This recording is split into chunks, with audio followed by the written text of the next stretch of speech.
Bonsoir et bienvenue dans ce nouveau numéro de la saison 3 de SpaceHack, le premier space dédié aux doyens des clubs français. Bientôt 3 ans que nous avons lancé cette émission avec Romain et il y a des spaces qui sont plus doux à animer que d'autres. Celui-ci en fait partie. Vous savez, ce genre de space où comme les 3/4 des supporters, j'ai une voix toute pétée pour l'animation. Alors ce genre de space qui suit une victoire du hack à l'arraché et où on plane tous encore un petit peu, eh bien c'est maintenant. Et nous allons tout de suite vérifier si l'équipe a retrouvé sa voix et ses esprits. Il a eu la chance de faire partie des 800 havrais en parkage à la baie des Champs. Il n'a pas vu grand-chose, apparemment, mais il a certainement laissé ses cordes vocales en terre bourguignonne. On va le vérifier tout de suite. Le capitaine Romain est des nôtres ce soir. Bonsoir Romain. Salut à tous. Et puis on a bien grugé le vigile aussi au début. On était fiers de nous avec JC. Vous allez pouvoir nous raconter tout ça, bande de voyous. Notre prochain intervenant a depuis longtemps jeté sa calculette dans l'opération maintien est totalement folle. Folle comme l'ambiance du parkage où il était aussi. Le compère de Romain et resquilleur, a priori, est également avec nous ce soir. Bonsoir JC. Bonsoir Guillaume, bonsoir à tous. Non, je précise, vous avez vos billets, vous avez pas resquillé. C'est juste que vous êtes passé du bas en haut, c'est ça? Ouais, c'est exactement ça. À la base, en fait, on a été bifurqué tout de suite à gauche, alors que je voulais absolument aller en haut. J'avais briefé Romain, dire non, à Auxerre, faut qu'on soit dans la tribune haute. Et puis, en fait, on nous a fait comprendre que non, nous, fallait qu'on soit en bas. Et on a attendu, aller un petit quart d'heure et puis un petit répit. On a vu que l'agent avait le tout tourné, puis on est monté là-haut. Voilà. Oh, ces méthodes. On n'était pas fiers de nous, mais c'était une obligation là-haut. Voilà. Oh, ces méthodes. C'est les agents de sécu du hack en plus, non? Ah, je sais pas, mais On était tout contents. On était tout contents, tout fiers de nous. C'était limite, on allait se checker la main, quoi. Ça y est, on l'a fait. Voilà. Donc en fait, ils ont célébré 3 fois hier au stade. La première fois, c'est quand ils ont réussi à monter à l'étage. C'est ça. Franchement, il y a un peu de ça. Magnifique, magnifique. Et donc content de répandre la bonne parole de fort belle manière sur sa chaîne YouTube, notre ami a créé une série de stickers ciel et marine pour mettre encore plus de ciel et marine évidemment dans nos vies. Thomas est parmi nous ce soir. Bonsoir Thomas. Bonsoir. Il a passé sa journée de samedi à se moquer des supporters de Saint-Etienne avant le match du hack. Bien lui en a pris puisque le retour de karma que lui promettaient les Verts leur est tombé sur la face. Le troll ciel et marine du week-end est également présent ce soir. Bonsoir Clément. Salut à tous, bonsoir. Tu t'es bien amusé toi, hein? C'était très très marrant. On a bien rigolé. C'était divertissant.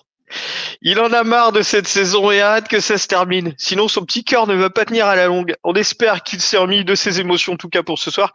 Vivien est des nôtres. Bonsoir, Vivien. Salut à tous. Ça va beaucoup mieux. Mon cœur a repris un petit peu de peps, là, hein, avec la victoire d'hier. Génial. Génial. Tant mieux. Il a fait son grand retour à la baie des Champs hier, mais pas tout de suite dans le space de ce soir. Le premier buteur du hack sera également avec nous ce soir tout à l'heure. Ça sera CSC, bien entendu. Mais SpaceHack, c'est avant tout votre émission, celle qui donne la parole à tous les supporters qui le veulent. Alors n'hésitez pas à faire une demande d'intervention en cliquant sur le micro en bas à gauche. Nous vous ferons entrer dans les débats à n'importe quel moment. Et n'oubliez pas également le hashtag SpaceHack pour interagir avec nous et bien sûr le chat LioSpace. D'ailleurs messieurs, j'en profite, il y a 16 messages, j'ai pas le temps d'aller les voir. Si jamais vous les relayez comme d'habitude, n'hésitez pas à me couper. Et pour démarrer l'émission, faisons un petit tour en arrière, plus précisément hier après-midi à 17h. Contre toute attente, Angers vient de battre Nantes à la Beaujoire et le hack est à 4 points des Canaries. Premier club non relégable. L'ambiance n'est pas à la fête avant d'affronter Auxerre qui, pour rappel, s'était imposé une semaine avant 4-0 à Lens. Alors au coup d'envoi, les Ciel et Marines étaient en plus privés d'une de leurs pièces maîtresses des 3 dernières saisons, n'ayons pas peur des mots. Gauthier Lloris blessé lors du match nul contre Monaco. Thomas, est-ce que toi tu étais inquiet avant la rencontre pour notre défense avec l'absence de Gauthier? Je vais te faire une réponse de Normand. Oui et non. Merci Thomas, on passe tout de suite à la suite. Ouais, je vais détailler un peu du coup. Oui, parce que perdre Gauthier, qui est quand même clairement notre meilleur défenseur cette saison et même depuis 2-3 saisons, c'est forcément un risque.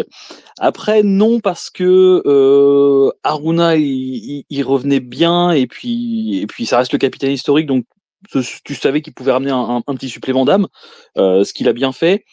Et non, parce que Youté, je trouve qu'il revient quand même mieux depuis 3-4 matchs. Le Youté qu'on a en ce moment, c'est plus non plus le Youté de février-mars, où lui, par contre, il nous mettait en difficulté. Donc forcément, cette charnière a présenté pas toute la sécurité qu'on pouvait espérer, mais voilà, t'es pas non plus complètement décharné, t'es pas non plus à faire monter un Bézo de U19 par exemple pour un match de Ligue 1 essentiel. T'as quand même des gars qui ont prouvé une certaine époque. Donc voilà, pas rassuré à 100%, pas non plus ultra inquiet. Voilà, il y avait des chances aussi que ça tienne bien comme ils l'ont fait.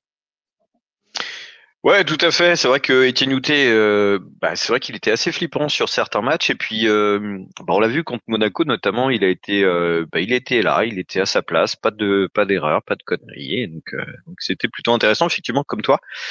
J'étais assez rassuré. Même si Gauthier Lloris, vu tout ce qu'il nous apporte depuis le début de la saison, je pense qu'aucun joueur n'arrive à son niveau.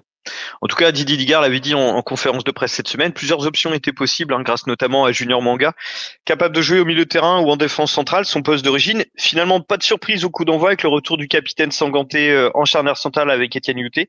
Équipe quasiment type finalement. En tout cas, que dire de ce match tant ce fut une vraie montagne russe émotionnelle, messieurs.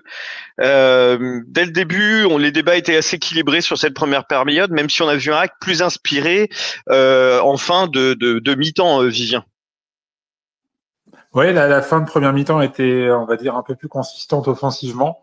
On a senti que la Havrais ont pris le dessus sur le milieu de terrain et la défense d'Auxerre, avec malheureusement des situations qui ont, par manque d'efficacité offensive, n'ont pas abouti à un but.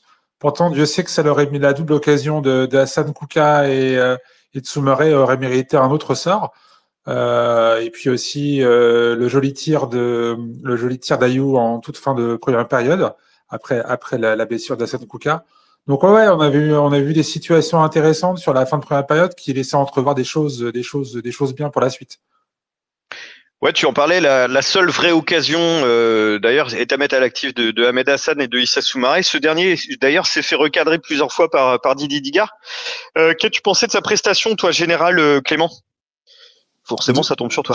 De qui j'ai pas compris. Issa Soumaré. Ah. Je voulais poser la question de base. Et en toute transparence, je voulais demander à CSC son avis sur Issa et n'étant pas là, je te passe le bébé.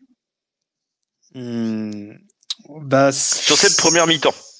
Le match en général, la première et la deuxième, je vais pas la dissocier pour lui. Malheureusement, oui. Il rate son match.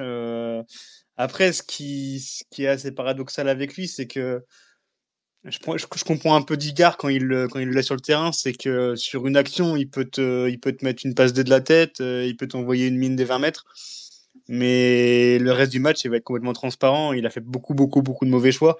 Je pense que c'est un joueur qui est hyper frustrant à regarder. Parce que tu te dis quand il joue, j'ai souvenir de cette fameuse action là quand on a marqué le premier but. On a un 4 contre 2, 4 contre 3 à jouer et puis il perd le ballon alors que t'as deux appels à côté de lui. C'est ce genre d'action, il s'assoumarait et pour moi, il y a pas mal de joueurs comme lui, mais au club, il y a un manque de consistance entre les matchs, mais même au sein du match. Et je trouve que c'est un peu dommage parce que par moment, on sent quand même que c'est un joueur qui a du talent et qui pourrait mieux faire. Mais je trouve qu'il y a quand même un manque de concentration, peut-être même un manque de technique par moment. Au niveau de sa vitesse de jeu, je trouvais plutôt quand même intéressant à ce niveau-là. Je sais pas ce que tu en penses, toi, à ce niveau-là. Je trouve en tout cas qu'il est capable de partir sur les côtés. Ouais, par moment, au niveau des courses de balle.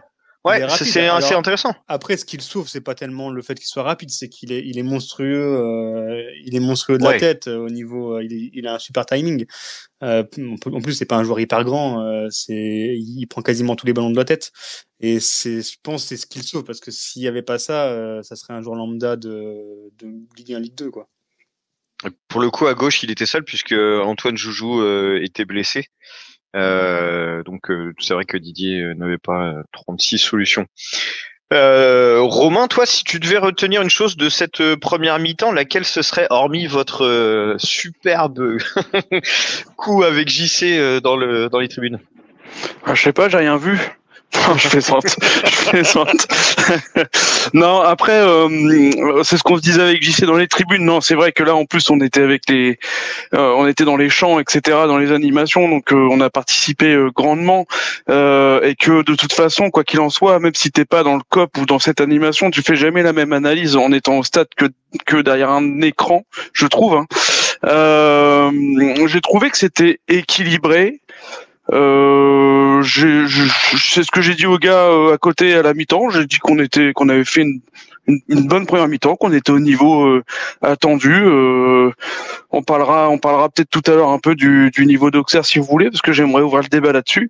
Mais ouais, non, je les ai trouvés cohérents, très cohérents. Petite force commun. Ah ouais. Bah, tu veux l'ouvrir maintenant ou on Non, l'ouvrira tout à l'heure? Non, tout à l'heure. Moi, par contre, quand on dit bonne première mi-temps, sans parler du niveau d'Auxerre, on en parlera après, mais je trouve pas qu'on ait fait une si bonne première mi-temps que ça. On va dire, on a fait 10 bonnes dernières minutes, mais honnêtement, j'ai pas senti une équipe qui jouait sa vie sur ce match-là. En tout cas, sur la première mi-temps. Quelqu'un veut rebondir là-dessus? Je sais pas si Ouais, Thomas. ouais, moi ça doit être la billard qui tape, mais pour une fois je suis d'accord avec Clément. Comment ça, pour une fois, c'est pas gentil, ça? On n'est pas souvent si d'accord que ça. On est toujours d'accord. Mais ouais, je trouvais que ça manquait de peps. Hein. Bah, de toute façon, la première occasion avec Hassan, c'est quoi? C'est la 35e minute. Ouais, on a eu du mal à se montrer dangereux. Alors après, oui, on a la balle, on domine, mais ouais, j'ai pas trouvé que c'était une première mi-temps énorme. Après, est-ce qu'on était meilleur qu'Auxerre? Oui. On reviendra sur le débat du niveau d'Auxerre plus tard, du coup, mais ouais, je vous ai pas trouvé flamboyant non plus. Et effectivement, je trouvais par moments que ça manquait un peu de peps, de vitesse. Enfin voilà. Peut-être que aussi c'est parce que c'est la fin de saison et qu'on fatigue un peu, mais ouais, la première mi-temps, elle est correcte, mais pour moi, elle est pas non plus extraordinaire, quoi. Vivien, tu levais la main pour Ouais, rebondir. pour parler de la première demi-heure, je pense que ça ressemblait plus à un round d'observation en fait. Hein. Le Hack était dans l'obligation de gagner, mais aussi était dans l'obligation de ne pas prendre un but trop rapidement et de ne pas se retrouver en situation délicate comme ça a pu être le cas dans une histoire récente. Et je pense qu'ils ont d'abord voulu regarder un petit peu l'état d'esprit dans lequel se trouvait Auxerre et voir comment eux arrivaient à gérer la situation. Donc voir le Hack être attaquer, enfin pas attaquer les premiers, mais être un peu trop mordant serait risqué de se faire prendre en compte et peut-être prendre plus de risques que nécessaire. Donc moi je suis pas, j'ai envie de juger le match dans sa globalité. Enfin, c'est difficile de segmenter un match en morceaux comme ça. Tu critiques pas mon conducteur, toi là-bas. Non, mais je plaisante, vas-y. Mais c'est normal de faire ça de façon chronologique, Guillaume. Mais retenir la performance du Hack uniquement sur faire un bilan maintenant uniquement sur une demi-heure, sur la première demi-heure, ça me paraît un peu compliqué. Je pense qu'il faut juger de manière générale pour vraiment faire un bilan intéressant. Je te rappellerai après alors, promis. Mais moi, je suis pas convaincu que Digard était très heureux de la première mi-temps du Hack. Hein. D'ailleurs, ils l'ont dit un peu sur DAZN. Il a beaucoup gueulé. Ah bon, après, il gueule souvent. Ouais, non, c'est vrai qu'il a beaucoup gueulé sur Issa Soumaré notamment. Effectivement, il était pas content. Je suis pas sûr que à la mi-temps dans le vestiaire, c'était calme plat. Je pense, à mon avis, il a dû quand même un peu la recadrer. En tout cas, s'il fallait retenir moi une chose de cette première mi-temps, après, d'accord ou pas d'accord, je sais pas, vous allez pouvoir me le répondre. Moi, j'ai beaucoup aimé la performance de Yacine Keshta. Je sais que CSC n'a pas été de cet avis-là. C'est dommage qu'il est pas là. Parce que même s'il a eu quelques ratés, etc., mais son apport, sa grinta, ses passes par moment et sa vision de jeu, moi, ça m'émerveille à chaque fois. Je sais pas ce que vous en avez pensé, les gars, mais ouais, Romain, si tu as vu un petit peu Yacine Keshta de ta hauteur. Eh ben oui, justement, je pense que JC va me rejoindre s'il veut compléter, mais oui, c'est ce qu'on se disait aussi. Ouais, on se disait que heureusement qu'il était là, qu'il avait des bons placements, surtout quand on repart de l'arrière, parce que on a encore merdouillé pas mal en repartant de l'arrière, mais pareil, on en discutait. Il y a beaucoup d'équipes qui souhaitent repartir comme ça. Moi, je trouve que des fois, on se met vraiment en difficulté énorme et que Yacine a beaucoup été là pour donner une solution. Il a beaucoup porté le ballon, il a beaucoup couru. Non, il a fait un bon match hier. Il était présent. Je sais pas, JC, si tu veux compléter. Ouais, je suis totalement d'accord et surtout il a permis aussi de gêner Massengo, le milieu de terrain de la JOCR qui d'ailleurs qui a fait un super match, vraiment c'est un super joueur ce gars-là et il l'a vraiment gêné toute la première mi-temps. Donc non, Keshta il a fait un très très bon match. Hein. Enfin, vu de la hauteur qu'on avait. Après, ouais. Je sais pas trop vous. Et dans les fumis. Eh, c'est bien fait, vous seriez resté en bas, vous auriez pas pris de fumigène les mecs. Hein. Bon, vous auriez rien vu non plus. Mais... Ouais, mais on était venu pour ça, voilà, donc c'est un peu le but quand même. C'était venu pour Pour en prendre plein la les gueule, fumis. voilà. C'est un peu ça. Tiens, JC, garde le micro. Dans quel état d'esprit t'étais, toi, à la mi-temps, justement? J'étais relativement confiant. Je voyais bien qu'il y avait de la place. Après une période d'observation qui a duré une bonne vingtaine de minutes, où il se passait pas grand-chose. Et bon, c'est vrai qu'on a pris le dessus en fin de mi-temps. Je voyais bien aussi qu'on n'était pas tombé sur un grand Auxerre, mais c'était pas non plus un Auxerre apathique comme j'avais un petit peu évoqué avec Romain sur le fait des matchs de fin de saison. On sait jamais trop quel adversaire on va avoir en termes de niveau. Mais ouais, j'étais quand même relativement confiant et je me dis ouais, pourquoi pas marquer le petit but et on gagnerait 1-0. Ouais, j'étais parti là-dessus moi. J'en profite pour saluer Josué qui est dans les auditeurs. D'ailleurs, Josué, si tu veux venir papoter un peu, ça sera avec plaisir. Et Monsieur Laurent, MPG. Bonsoir, Monsieur Laurent, si jamais vous voulez parler. Clément est de retour parmi nous. Je sais pas ce qu'il avait. Hop. Clément, tu es de nouveau parmi nous. Allez, je voulais juste intervenir sur Keshta, j'ai appuyé, ça a déconné. Je pense que mon intervention marchait pas. Vas-y, on t'écoute sur Keshta. Non, ouais, juste, c'est vrai que c'est son positionnement. J'ai trouvé que son positionnement était vachement libre hier, et je pense que ça nous a vraiment aidé au milieu de terrain. Lors des précédents matchs, c'est vrai que ce que j'avais un peu reproché à Digard, c'est son positionnement sur le terrain. Je trouvais qu'il était limite comme second attaquant à côté d'Ayoub Kouka, et je trouve que c'est vraiment un joueur créatif et c'est vraiment le genre de joueur que t'as intérêt à laisser libre justement pour qu'il distribue les bons ballons, pour qu'il aille les ratisser. Il est même capable d'aller en chercher des ballons, et c'est vrai que le cantonner à ce rôle de numéro 10 un peu à l'ancienne, voire 9,5, je trouve ça un peu dommage. Et c'est vrai que hier on l'a vu à droite, à gauche, au milieu, en défense, en attaque. Et c'est vraiment ce genre de joueur qui crée une dynamique pour l'équipe et qui entraîne les autres dans son sillon. Donc franchement hier j'ai bien aimé ce 4-3-3, et je préfère même ce 4-3-3 au 4-2-3-1 qu'on a eu avant. C'est vrai que l'apport de Yacine Keshta est exceptionnel. Enfin, c'est un mec, il donne tout. Il quitte à crever sur le terrain. Moi j'adore, et franchement j'aimerais tellement qu'il reste avec nous. Je sais pas où il en est au niveau de son contrat, mais c'est le type de joueur qu'il nous faut garder absolument. Oui, Vivien.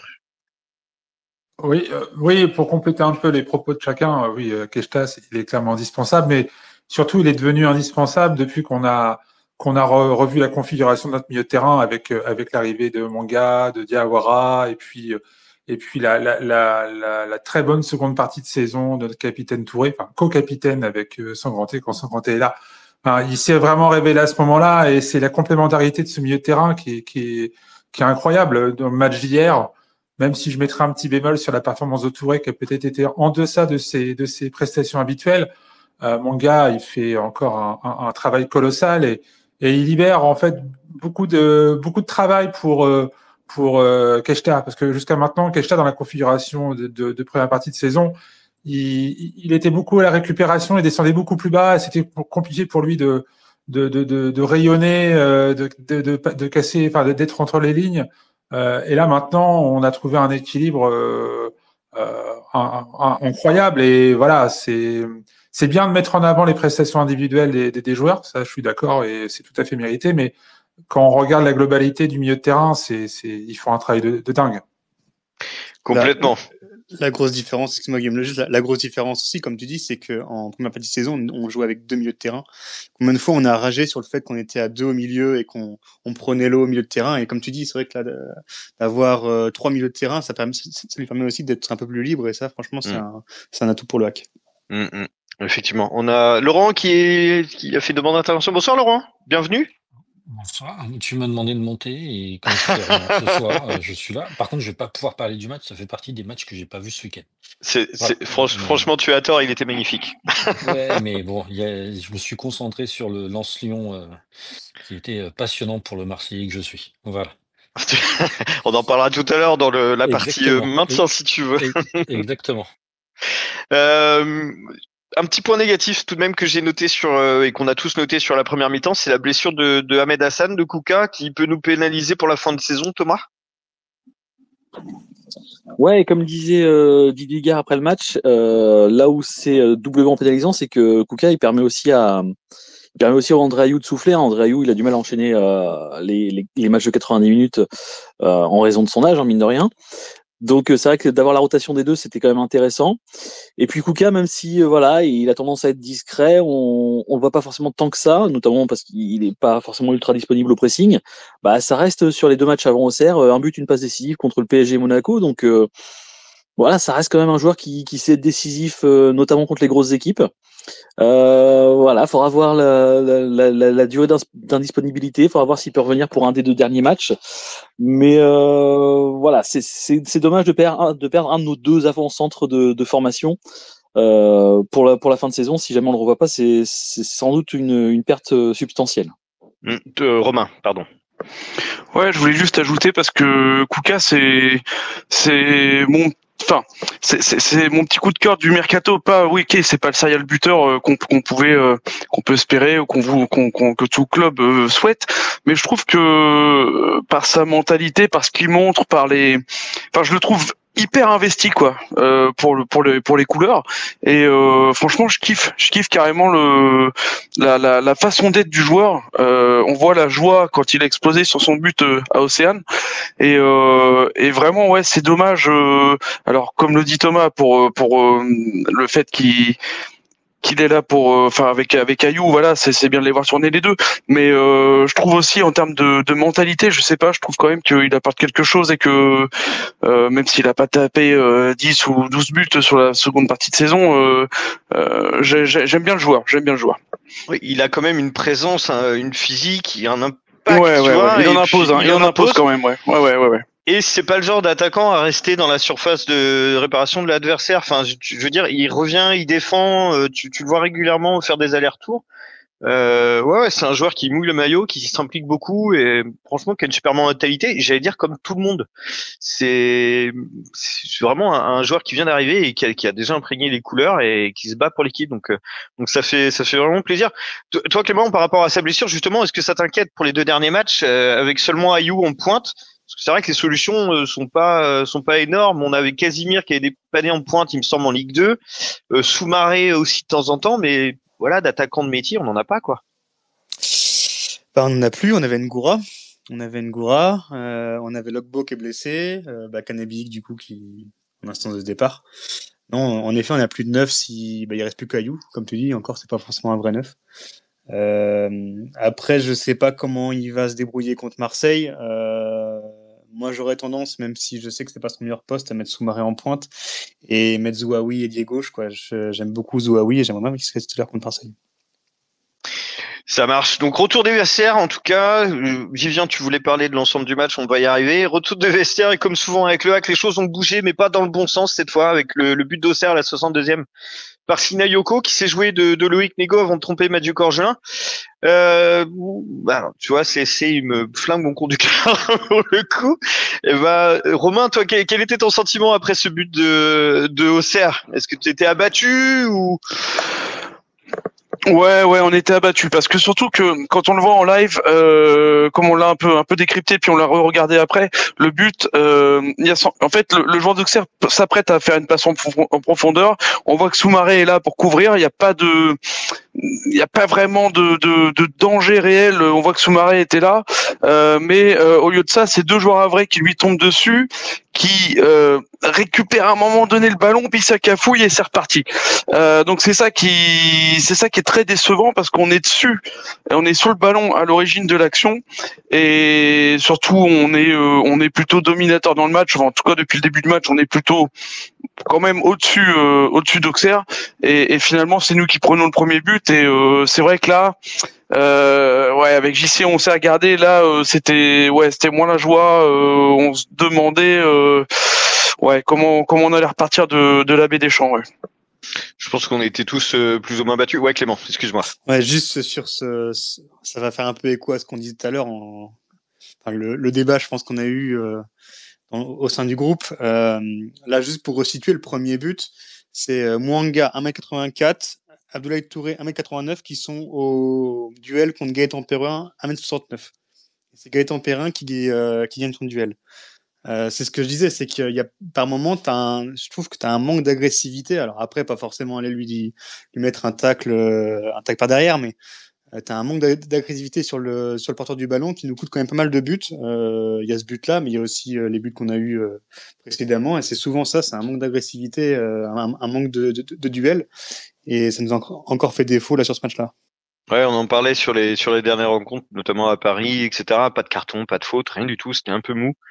Vivien, tu voulais rebondir sur ce que disait Clément. Alors là, pour le coup, je suis absolument pas d'accord avec toi, Clément, sur le manque d'agressivité des joueurs du HAC sur ce match. Moi, au contraire, j'ai trouvé l'agressivité, un niveau d'intensité dans les duels incroyable. Le nombre de fois où on a vu, par exemple, Casimir qui a mis des tampons sur les joueurs d'Auxerre. D'ailleurs, des tampons qui étaient à la limite de la faute. Et d'ailleurs, les joueurs d'Auxerre et le public auxerrois, ils s'en sont plaints parce que c'était à la limite de la faute, mais moi j'ai été étonné par justement cette intensité à la récupération, cette capacité à courir partout, à essayer de gratter tous les ballons. Alors effectivement, sur le but de Sinayoko, il y a eu dans le duel entre Gaëtan Perrin et les deux milieux havrais, certainement un ensemble de circonstances qui a fait qu'il a récupéré le ballon, parce que des fois il y a des situations où le ballon va dans le bon sens ou dans le mauvais. Là, c'était dans le mauvais sens par rapport au joueur havrais, mais je pense pas que ça soit du tout révélateur du niveau d'intensité générale qu'ont mis les Havrais dans le match. Vraiment pas du tout. Hein. C'est pas du tout l'impression que j'ai eue. Donc, je suis peut-être le seul à avoir vu le match de cette façon-là, mais je me sens un petit peu seul là je trouvais qu'il y avait du mieux. Il y avait du mieux par rapport à ce qu'on a vu à Paris. En tout cas, dans le dernier space, on avait souligné effectivement qu'il y avait moins d'agressivité, moins d'intensité. Là, j'ai trouvé effectivement mieux. Et je pense, tu parles de Josué Casimir, je pense à une action.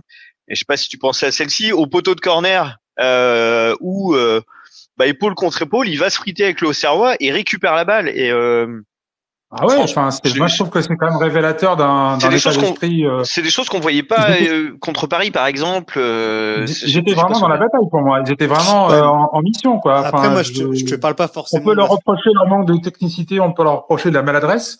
Et là, je suis d'accord avec vous. Tout à l'heure, on faisait l'analyse par rapport à ça, en disant que Casimir, des fois, il fait des buts, il fait des centres au troisième poteau, et puis Soumaré, il rate des actions toutes faites où il fait des passes dans le vide entre deux joueurs. Ok, mais par contre, reprocher au Havrais leur manque d'engagement là, je comprends pas. Là, je suis désolé, mais non, mais c'est pas tellement d'un point de vue général, parce que c'est vrai, comme tu dis. Au niveau des duels, on y était. C'est qu'il y a des moments, des zones dans le match où tu as l'impression qu'il y a une absence, il y a un peu une apathie un peu générale, alors pas qu'un ou deux joueurs, mais l'équipe. Et c'est vrai que ces moments-là, depuis le début de la saison, hein, pas forcément contre Auxerre, mais souvent on le paye cash.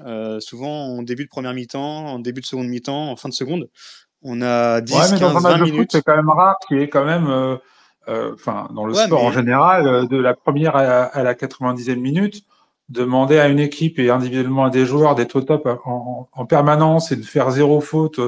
Oui, ça peut arriver dans un match, mais ça c'est vrai même pour les grosses équipes. Hein. Tu regardes les matchs du PSG en Ligue des Champions, des fois ils font des erreurs. Oui, mais je te parle pas d'erreur. Je te parle de une sorte d'apathie, mais c'est pas qu'un seul match. C'est un schéma qu'on a quand même souvent vu. Là, le match de Lens où on s'en prend deux. Sur les matchs retour, moi pas. Rennes, à part peut-être sur les matchs retour contre Rennes, Toulouse, l'apathie depuis le mois de janvier. Il y a des moments où Lyon, Lyon c'est particulier. Lyon, mais on menait quand même si tu vois le nombre quand on se prend des 3 ou 4-0, c'est pas souvent ils mettent pas 4 buts un par quart d'heure. Souvent tu as 2 ou 3 buts qui sont rapprochés parce qu'on a des absences et des moments où on est un petit peu alors c'est deux choses. C'est effectivement deux choses différentes parce qu'au départ on partait sur un manque d'agressivité et d'impact et là on part sur des absences. Tu vois, c'est pas les mêmes sujets. Bah oui, mais si pour moi ça revient à la même chose. C'est juste que là c'est pareil. Contre Auxerre, il y a des moments où ce but-là, pour moi, il doit faire mieux au milieu de terrain, c'est-à-dire que tu dois rentrer dedans, quoi. Au pire. Ça m'a pas paru Faire évident, faute. moi, personnellement. Hein. il y a Sur Romain, je crois les qu'il matchs, voulait c'est simple. arbitrer, les gars. Je crois qu'il y a Romain qui voulait arbitrer. Mais moi, Ouais, vas-y, j'ai Romain. pas Quentin avec moi là. Attends, il faut que Quentin. Non, mais en plus j'allais rejoindre un peu Clément sur le fait que oui, le schéma du but qu'on se prend à Auxerre, et encore une fois, les deux joueurs ils sont quand même sur le joueur au début de l'action, mais ouais, un peu le schéma du but, je suis d'accord qu'on l'a peut-être vu plusieurs fois cette saison, ce genre de perte de balle comme ça au milieu de terrain, et ça fait but derrière, oui, on l'a vu, donc est-ce qu'on peut les qualifier ça d'absence? Après, Peut-être, moi, mais oui, je rejoignais un peu l'idée de Clément quand même, sur le fait qu'on l'ait vu plusieurs fois. Des absences depuis le début de la saison, pas forcément que sur ce match. Sur ce match, globalement, il n'y a pas forcément, on n'a pas grand-chose à reprocher au niveau absence. C'est plus, en effet, pour moi, il y a des moments dans le match où il y a un manque d'agressivité. Ça en fait partie. Après, Auxerre, pour moi, était bon. Voilà, on aura le débat si tu veux, mais On va en parler après. Auxerre était en tongue, donc là, quand tu mets un peu moins d'impact, un machin comme ça, bon, c'est moins grave que quand tu vas jouer contre Marseille ou quand tu joues ta survie contre Angers, quoi. Lance pas le débat tout de suite, sinon on va perdre Romain. JC, tu voulais réagir? Ouais, non, je comprends totalement le débat, mais après, c'est que la perte de balle, elle est moitié de terrain, et en fait, derrière, il y a quand même une contre-attaque auxerroise. Et Sinayoko, il dépose entre guillemets Nego. C'est pas forcément bien défendu, mais c'est un exploit personnel du joueur, de l'attaquant. Ce qui fait, je suis pas sûr qu'on ait beaucoup de joueurs chez nous qui est capable d'avoir une finition comme celle-ci, de finir dans le petit filet. Si, Alors c'est vrai. Soumaré, ouais. Il l'a déjà Ouais, fait, mais... Putain, t'as vachement bien analysé entre deux chants et deux cris, là. Comment tu fais ça, toi? T'as regardé le match? Avec les finis au milieu, t'as bien vu. Hein. Le salaud. JC, il a demandé à ChatGPT d'analyser le match et il a fait du copier-coller. Non, mais en tout cas, le but est beau, hein, le but est beau. Ouais, le but est... ouais, le but est beau. Bon, les gars, on se focalise sur un aspect négatif, mais maintenant, on va passer sur la réjouissance. Quelques minutes après l'ouverture du score. Coaching de Didier Digard, sortie de Fodé Ballo-Touré remplacé par Timothée Pembele. Yacine Keshta aussi est sorti, pourtant le Havre le plus en vue, comme on l'a dit tout à l'heure, remplacé par Yanis Zouaoui. Vivien, toi, est-ce que sur ce coup, tu as été surpris par ce changement, et changement qui a été expliqué après par le coach, et on va en reparler juste après ton retour, ton avis là-dessus. Alors, la rentrée de Zouaoui, j'ai pas été surpris. Par contre, remplacer Keshta par Zouaoui, oui, parce qu'il joue pas forcément au même poste. C'est complètement donc, ça, effectivement. C'est ouais. ça, donc en fait, c'est plus là-dessus. Après, on a vu souvent quand même Keshta jouer à droite, se déporter un petit peu sur la droite et animer un petit peu l'aile. Finalement, c'était pas si idiot que ça. Et puis bon, pour le coup, on a bien vu dans les faits que le choix de Didier Digard était tout à fait pertinent, puisque Zouaoui, c'est une machine à centrer, Ouais. une machine à faire des bons centres, dans des bonnes zones, coup de pied arrêté dans le jeu. Quand il est comme ça, il offre des caviars à chaque centre, et ouais, quand t'as un joueur comme ça qui est capable. Et en plus, ce qui était bien, c'est qu'il était un petit peu, il a été placé au milieu de terrain. Il n'était pas obligé d'être au four et au moulin, comme d'habitude, avec son rôle de piston latéral, d'être obligé de monter, descendre, et de se replier et de faire des courses qui sont forcément un peu fatigantes et qui laissent un peu des espaces derrière lui. Là, il était dans une situation où, en fait, on lui demandait essentiellement de mettre des caviars, quoi. Dès qu'il avait le ballon, bam, mettre un centre dans la boîte, et puis espérer qu'un attaquant, un vrai, puisse surgir. Donc non, c'était un vrai bon choix tactique de la part de Digard. Dieu sait qu'il a été critiqué et que ses décisions étaient parfois critiquables sur ses remplacements. Mais là, c'était un coup de maître, parce que qui parmi les supporters aurait dit tiens, faudra peut-être changer Keshta par Zouaoui. Hein. Alors là, c'était une masterclass d'un point de vue tactique. Justement, donc comme je le disais, il a expliqué Didier Digard au micro de DAZN. Ils lui ont demandé pourquoi avoir sorti Keshta, parce qu'ils avaient été aussi surpris. Ils lui ont demandé s'il avait un pépin physique ou une fatigue. Il a dit pas du tout, pas du tout. C'est juste que il fallait il s'est aperçu effectivement que le hack avait pas mal de coups de pied arrêtés, donc il a fait entrer Yanis Zouaoui qui est le maître en la matière. Et coaching gagnant du coup, parce que les coups de pied arrêtés, effectivement, on en a eu, et puis bah ça s'est avéré décisif. On a marqué une première fois sur le but d'Ayou qui a été refusé, et puis bah derrière égalisation du hack de CC d'ailleurs à la 80e minute. Romain, toi, égalisation tardive, est-ce que tu avais cru à cette égalisation, à ce retour au score, ou est-ce que tu étais parti pour une défaite là? Alors nous, on n'a rien vu encore une fois. Je suis au stade, les mecs, ou pas? Et là, c'est vrai. On n'a absolument rien vu. Là, c'est vrai. On était debout sur nos sièges, mais ouais, non, c'était compliqué là. Le but côté parquage, c'était compliqué de voir des choses.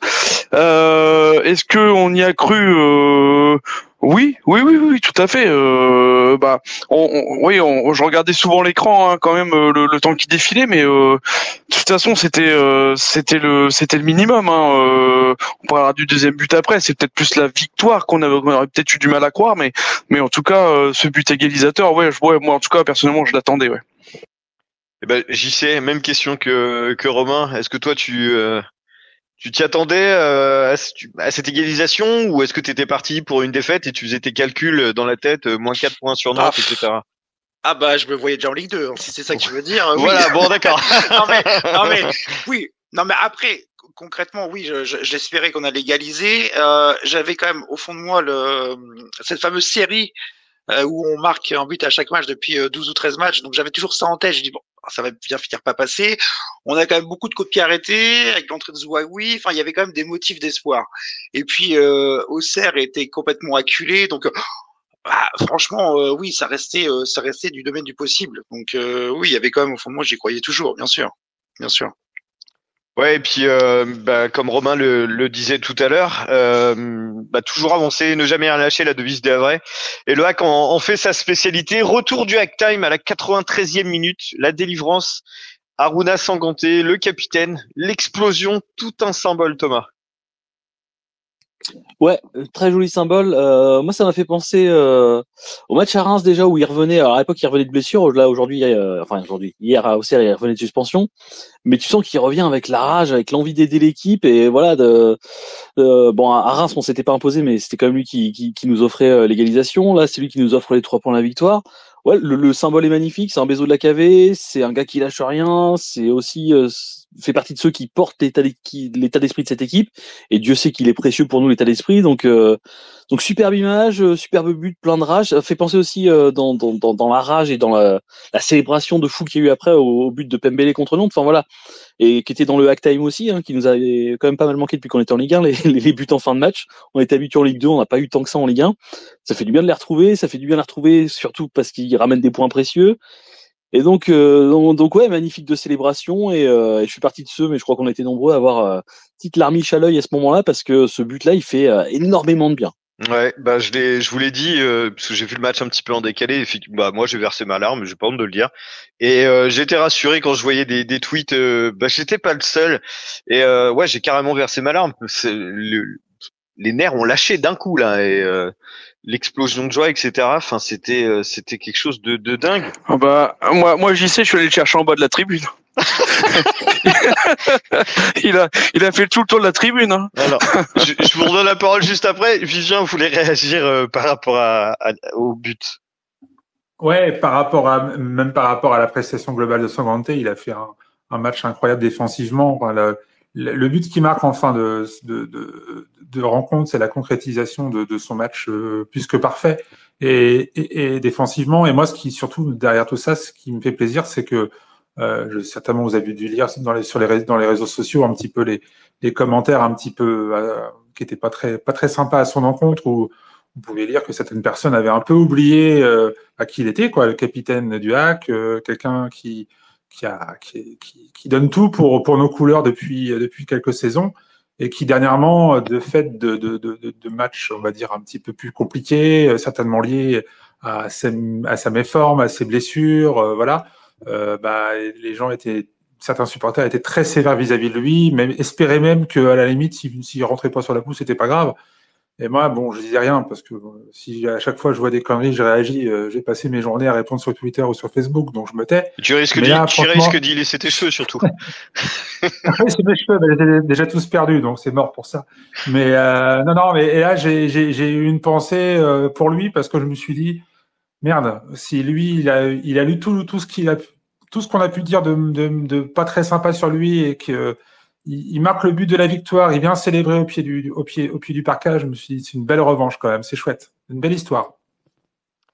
Ouais, Thomas, tu voulais rebondir? On te laisse rebondir tranquillement. Ouais, bah justement pour appuyer un petit peu ce que dit Vivien. Déjà, parce que là j'ai revu les stats de d'Azen, c'était que son 14e match de la saison. Hein, Aruna, faut pas oublier qu'il a été longtemps blessé. Bon, il a aussi des péchés mignons, a tendance à être souvent suspendu. Mais du coup, voilà, on est en fin de saison et on l'a vu qu'à 14 reprises, hein, donc c'est pas énorme. Donc c'était une saison compliquée pour lui et mine de rien, il répond présent. Et puis, ouais, justement, dans cet aspect à répondre présent et même à être décisif, alors que ça reste un défenseur central à la base, moi, ça m'a rappelé aussi un petit peu le match à Laval en Ligue 2. Alors là, je fais appel au lequel? plus ancien. Le match à domicile où justement il fait une toile en première mi-temps de mémoire et on prend un but complètement à cause de lui. À Et Laval? du coup, non, à Océane, pardon. D'accord. Et en deuxième mi-temps, bah pareil, il est là où il doit pas être. Il envoie une minace, je sais pas si vous vous souvenez, mais il avait fait trembler les filets. Il envoie une minace pour aller chercher le but de l'égalisation, mais un truc mais monumental. Et tu dis mais putain, il est défenseur central lui, et il t'envoie comme ça. Voilà, il est pas là où il est censé être. D'ailleurs, il l'a dit après le match à Auxerre. Je suis pas censé être là, j'aurais dû me replier, mais là il fallait que j'y aille quoi. Et voilà, il a cette capacité, un petit peu, ouais, à se transcender, à faire plus que ce que t'attends de lui, parce que t'attends de lui qu'il soit un bon défenseur, mais il est capable aussi d'aller chercher des buts précieux quand l'équipe est dans le dur ou quand lui-même il est dans le dur, à faire ce dépassement de fonction et il est ultra précieux pour ça, ouais, effectivement, et ça le récompense d'une saison qui a pas été évidente, mais où il revient toujours à la surface, donc franchement, respect pour lui, et il porte plus que jamais bien, je trouve, le brassard de capitaine. Est-ce que tu as entendu ce qu'il a dit à la fin du match par rapport à son but justement? Où le journaliste de Dazo lui demande, voilà, à ce moment-là, t'as Ayou à côté de toi, tu lui dis laisse. Il dit non, je lui ai rien dit, je l'ai juste poussé, je voulais marquer ce but. C'est incroyable de mentalité, c'est phénoménal. Franchement, Ouais. Et tu le vois sur les ralentis, effectivement, hop, pousse-toi, elle est pour moi celle-là, quoi. Tu vois qu'il le pousse, pas violemment, mais il le met à l'écart, non, il va c'est le prendre, quoi. incroyable. JC, oui, tu voulais réagir sur le but de Haruna. De Sankanté. En fait, c'est juste par rapport au joueur qu'il est. C'est vrai qu'on avait eu un débat il y a 2 semaines avec UT. Hein, tu te rappelles? Oui, mon JC. Voilà, moi, je t'avais dit que j'étais plus pour UT que Sankanté. Pour moi, quelque part, il n'y avait pas de débat parce que en fait, Sankanté était incapable physiquement de terminer un match. Et en fait, Digger a quand même expliqué que ce qu'ils ont fait là les dernières semaines, c'est de leur taper physiquement pour qu'ils soient capables effectivement d'aller jusqu'au bout d'un match. Et en fait, c'est ce qui s'est passé hier. Et là, pour le coup, si on retrouve un Sanganté physiquement apte, ah bah ça change tout, et franchement ça fait extrêmement plaisir. Et pour le coup, entre Sanganté et UT, ils ont fait tous les deux un super match hier. Bon, ils n'ont pas été mis certes en grande difficulté par les Auxerrois, mais ils ont bien tenu la baraque tous les deux, et ça fait vraiment extrêmement plaisir. Gros taf effectivement de l'encadrement hein, sur Aruna, ouais. surtout enfin en ce moment voilà quoi, on n'a rien à leur reprocher, ça c'est du super taf quoi, c'est un truc de dingue. Justement, JC, Romain, une petite question vite fait avant de passer au débat. Vraiment question simple pour vous deux, vous me répondez dans l'ordre que vous voulez, peu importe. Je voulais vous demander tout simplement si vous n'avez pas vécu un des plus beaux moments de votre vie de supporter en parcage. Moi, franchement, j'ai fait un parallèle avec le déplacement que j'avais fait à Caen il y a 2 ans pour la montée. Oui, c'est du même acabli. Alors j'étais peut-être le déplacement à Caen peut-être supérieur parce que j'avais vraiment cette sensation de plénitude après le match où quelque part j'avais ce qui était faux en réalité, mais j'avais le sentiment qu'on était en Ligue 1 à ce moment-là. Vous voyez qu'on avait qu'on montait quoi. Ouais. Ce qui s'est avéré faux finalement parce que quelques couacs derrière. Que là, par rapport au match d'hier, on sait très bien que c'est pas terminé. On a fait un pas, mais finalement, voilà, pas plus que ça. Donc,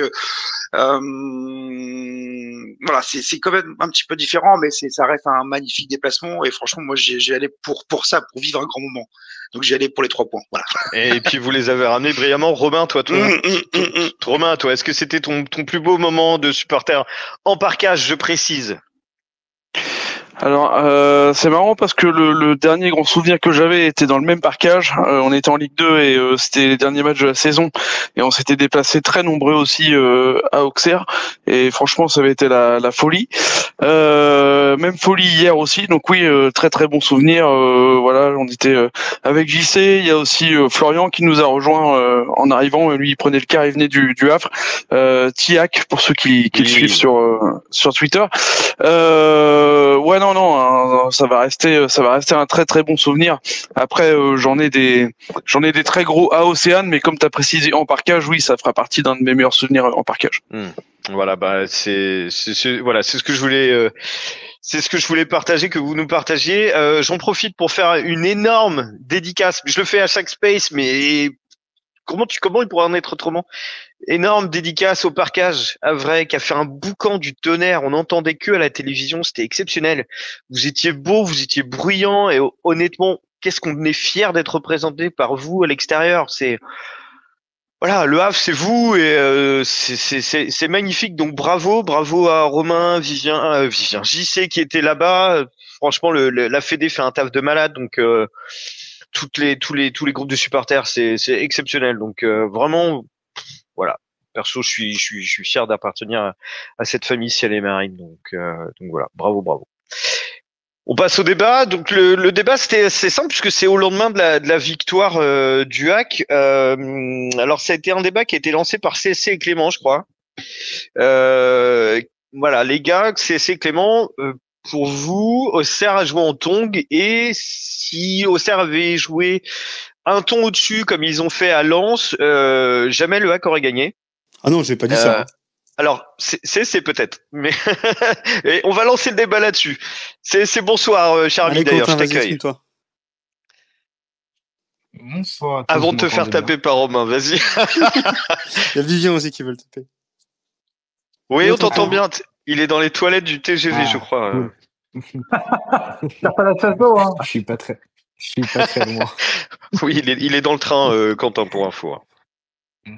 Effectivement, et puis j'ai même des comparaisons parce que j'ai passé mon après-midi à la gare pour trier ça. Donc effectivement, alors moi on avait avec Clément en plus on a lancé le débat, mais on avait surtout parlé d'autre chose avant. On parlait qu'on avait certains trous d'air. C'est le débat il est venu comme ça, mais effectivement pour moi hier Auxerre en fait, à jouer, mais sans forcer, en fait. C'est voilà, ils ont fait tourner, ils ont pas joué le jeu qu'ils jouent d'habitude, en fait, et c'est ce que je reprochais et après, Julien n'était pas d'accord donc moi, j'attends vraiment les arguments de Vivien parce que voilà, moi, j'ai comparé les momentum, j'ai comparé toutes les stats d'Auxerre sur 3-4 derniers matchs.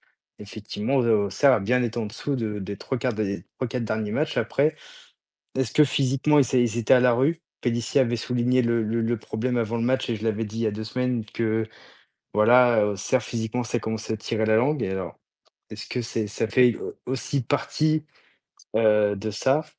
Donc voilà, donc j'attends ce La que dit question, Vivien. alors juste la question pour lancer le débat, c'est surtout est-ce que le hack a fait déjouer Auxerre ou est-ce que c'est Auxerre qui était en tongue et qui a permis au hack de gagner? Romain, Me permettre un petit élément. Oui, Laurent, vas-y. Excuse-moi de te couper. Juste me permettre un petit élément de contexte, c'est qu'Auxerre depuis. Alors attendez, parce qu'en plus je vous écoute attentivement, mais je suis en train de remplir mes tableaux sur les blessures, les minutes jouées, etc.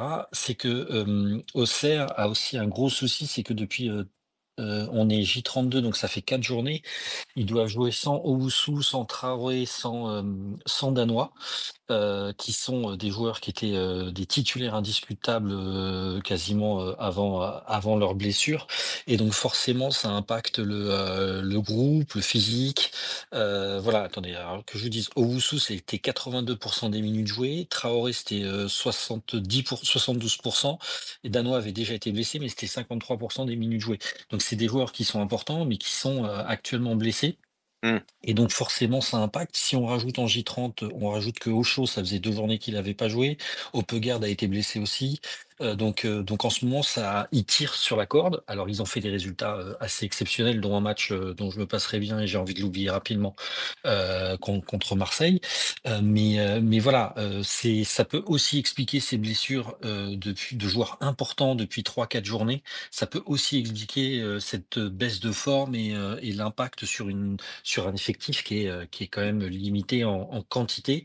Je parle pas de qualité parce que je trouve que c'est un bel effectif sur un certain nombre de postes. Ouais, Mais voilà, je voulais rapporter ça cet marche. élément aussi. Voilà. Merci Laurent. Bah effectivement, ça peut apporter un peu de l'eau, un peu au moulin du débat. Thomas, tu voulais répondre à CC, puis après on laissera Romain s'exprimer, parce que c'est vrai que l'échange a été vif en off. Ouais, pour ajouter à ce que dit Laurent, il y a peut-être aussi pour pas mal d'Auxerrois qui ont fait une saison peut-être au-dessus de ce qu'on attendait d'eux, l'envie de pas se blesser pour pouvoir aller justement avoir une intersaison en termes de contrat, de négociation qui soit intéressante. Donc il y a peut-être aussi inconsciemment des joueurs qui lèvent un peu le pied. Mais sinon non, je vais pas répondre à CSC parce que moi je suis de la team Auxerre à jouer en tongue, donc donc j'aimerais plutôt le soutenir après. On est 3 contre 2 en fait. Romain, Attends, c'est ton heure. Tu laisses pas Oui. la parole à la défense avant? La défense de quoi? T'es du côté de CC? Bah oui, justement, la défense de Auxerre joue en tongue. Après, t'as les procureurs qui vont arriver après. Je voulais la faire à l'équipe de chroniqueurs ne sont pas d'accord, c'est l'heure du duel. Mais vas-y, bah écoute, rajoute une pierre à voilà, un argument à CC, et puis Romain va pouvoir tous vous démonter les uns après les autres. Non, tu prends pas du tout parti, toi, ça va. Pas du tout, mais non. Mais Romain, je sais qu'il est chaud là, donc vas-y. Non, mais après, bon, je suis pas aussi vindicatif que notre ami Quentin, même si dans le fond il a raison. C'est vrai que quand t'es 10-11e du classement, tu peux plus rien espérer en haut, en bas c'est pareil. Je comprends que mentalement t'as pas forcément la même hargne sur le terrain. Comme disait aussi Thomas, c'est sûr que t'as pas envie non plus de faire les croisés à 2 journées de la fin. Après t'as la fatigue aussi qui est là, donc c'est sûr que ça joue aussi. Moi je trouve quand même qu'ils nous ont quand même globalement laissé le ballon. Après c'est vrai que c'est ce que disait Vivien dans le groupe, mais voilà, on a les stats pour nous, on a dominé le match certes, mais Auxerre nous a laissé faire quoi. Le même match en début de saison, je suis sûr qu'il se passe pas du tout comme ça. Après je dis pas qu'on gagne pas, mais c'est pas le même match quoi. Et puis juste aussi, je voulais juste rajouter un truc sur le hack, mais c'est vrai que on parlait du manque d'impact. C'est vrai que j'ai pas non plus dit que moi j'ai quand même trouvé relativement fatigué les joueurs du Havre, ce qui peut aussi expliquer parfois ce manque d'impact physique dans certaines situations. Et c'est vrai que c'est aussi une explication. La fin de saison, les joueurs ont beaucoup donné cette saison, et je pense qu'il y a aussi ça joue aussi sur le contenu du match. Ça marche. Merci Clément. Si je peux T'as rajouter dépassé ton un chrono, petit toi, mais élément en vas-y. plus. Oui, bon, alors, c'est bon. Et puis, non, mais par rapport aussi au nombre d'occasions qu'ils ont Ils ont eu, eu 0. c'est que hier, ils sont à 4 tirs. Ils ont 4 tirs au total. Quand je 0 dans le match. arrêt. Hein. Quand je Ils ont 0 0 arrêt. occasion. Et en fait, bon, c'est vrai que le but qu'on prend, il vient un peu d'ailleurs. Et il joue super bien le coup, Sinayoko. Mais voilà, il y a une frappe cadrée, on se la prend. Et voilà, c'est pas le Auxerre qui font 15 tirs par match et voilà, qui sont plus incisifs d'habitude et que Mais par à rapport à Lens, nous. ils ont pas fait 15 tirs dans le match. Enfin, Ah mais t'as vu le match? Bref. Moi j'ai vu Non. j'ai vu la seconde mi-temps. Ils avaient eu une occasion, un but. Hein. Ils sont à 12 tirs. Ils sont à 12 D'accord, tirs ok. à Lens.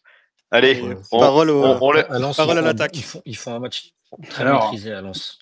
Vraiment, Lens fait un très mauvais match, mais on a eu le très bon Auxerre et moi, pour avoir parlé en avant-match de cette équipe d'Auxerre, je sais plus avec qui, je crois que c'est avec les Lensois qui revenaient sur cette défaite. Lens, c'est une équipe imprévisible. C'est-à-dire qu'elle est dépendante de 2-3 joueurs, que ce soit Perrin ou Traoré.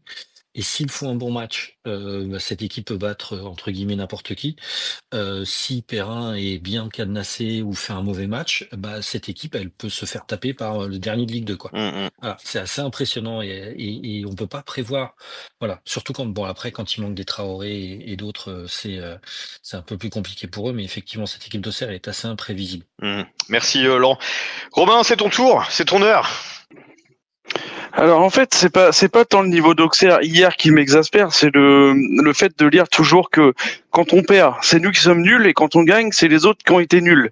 Et ça me gonfle énormément parce que à ce moment-là, c'est de la faute de Monaco aussi la semaine dernière, ils ont été nuls. Et du coup, on en vient à diminuer la performance de nos joueurs, de notre équipe. Alors que en plus en ce moment, en ce moment, il faudrait plutôt, il faut les encourager. Je trouve que sur les 2 derniers matchs, ce sont des mecs qui veulent sauver tout un club. Faut pas l'oublier. Et donc ils ont besoin qu'on soit derrière eux. Ils le répètent dans chaque interview qui passe. Ils parlent des supporters, ils parlent du parquage, des gens qui ont fait les déplacements, etc. Et en fait, on se décrédibilise tout seul en interne à dire que Auxerre a pas joué. Et ben je suis désolé, moi je m'en fous du niveau des autres. Ce que je veux, c'est que le club reste en Ligue 1. Je pense que vous le voulez tous, mais envoyer Rabiot dans les jupes de sa mère pleurer la semaine prochaine, ça me ferait énormément plaisir. Voilà, je m'en fous de regarder si l'OM vient ou pas jouer en tongue. Et d'ailleurs, ils viendront pas jouer en tongue parce qu'ils veulent la Ligue des Champions. Mais justement, on va les empêcher de faire ça cette semaine d'ailleurs, samedi. Voilà, c'est plus ce débat-là qui me gonfle, c'est de se dire bah ouais, quand on gagne, c'est les autres qui ont été nuls. Bah non, je suis désolé, mais sur les 2 derniers matchs, on n'a vraiment pas été mauvais. Les 2 buts hier, faut aller les mettre. On les met à la 80e et à la 93e, c'est ce qui prouve aussi la rage qu'on va chercher. On a parlé de Sanganté, mais quand on voit comment il va marquer ce deuxième but, on voit que c'est un gars voilà qui veut sauver son club, qui veut rester en Ligue 1 et le maintien, on ira le chercher sur le terrain. De cette façon-là et avec des mecs comme ça dans cet état d'esprit, et nous supporters on doit être dans le même état d'esprit. Voilà, c'est beau, c'est du Romain. Sylvain, tu voulais rebondir sur ce que disait Romain. Oui, complètement. Déjà pour revenir sur un propos de Clément, quand Clément tu disais que l'argumentaire comme quoi Auxerre était pas du tout dans le match au regard de la possession de balle, et que c'était le Havre qui avait 53 ou 55% de la possession de balle et que c'était pas dans le style auxerrois. Peut-être que justement Auxerre a volontairement laissé la balle au Havre, sachant que nous à l'extérieur, notre force c'est le jeu de transition. Et ils se sont peut-être dit, peut-être que l'entraîneur d'Auxerre n'est pas plus idiot qu'un autre, s'était dit que pour contrecarrer justement le jeu de transition à Havre, il fallait peut-être leur laisser le ballon. Bah oui, je pense, mais nous, c'est ce que je te dis. C'est ce qui nous pose problème, nous, à domicile, c'est qu'on a le ballon, on sait pas comment faire. Donc, peut-être que, justement, la traduction qui en est faite est mauvaise parce que c'était peut-être la conséquence d'un choix tactique de la part de l'entraîneur d'Auxerre. Et puis après, pour rebondir sur ce que disait Romain, moi, je suis même totalement d'accord avec toi, Romain, c'est que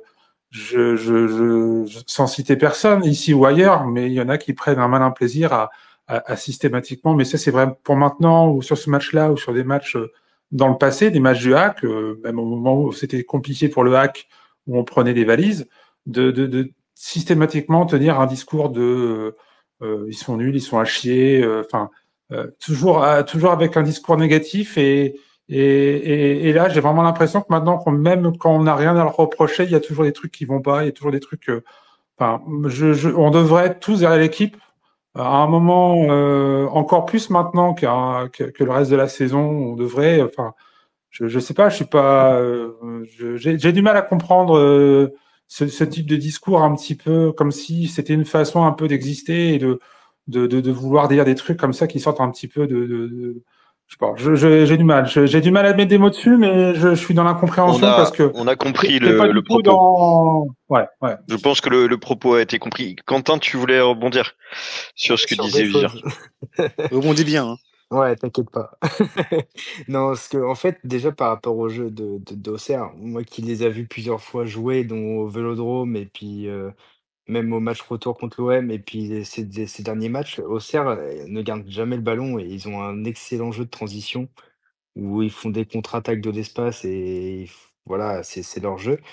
Et pour répondre au débat, bon, c'est vrai que Romain, là, il a vraiment généralisé la chose. Il a plutôt parlé en général.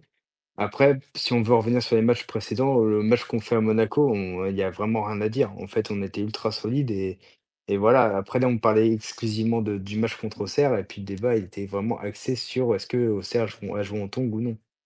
Alors, je vais juste rajouter quelque chose par rapport à ça au débat. Pellissier, donc l'entraîneur d'Auxerre, a dit après le match que effectivement ses joueurs étaient en vacances, mais le Hack a gagné son match, a mérité son match. Fin du débat, du coup. Non, oui, Voilà. oui, non, mais Pellissier. les gars, Auxerre était peut-être en vacances, mais le Hack a fait ce qu'il fallait pour gagner ce match. Ils leur ont rentré dedans, ils ont fait ce qu'il fallait. Ils ont du cœur, ils ont des parce coronesses, ils les ont posés sur la table et ils ont tout donné. Ils perdaient 1-0, ils se sont retroussés les manches et ils ont tout défoncé.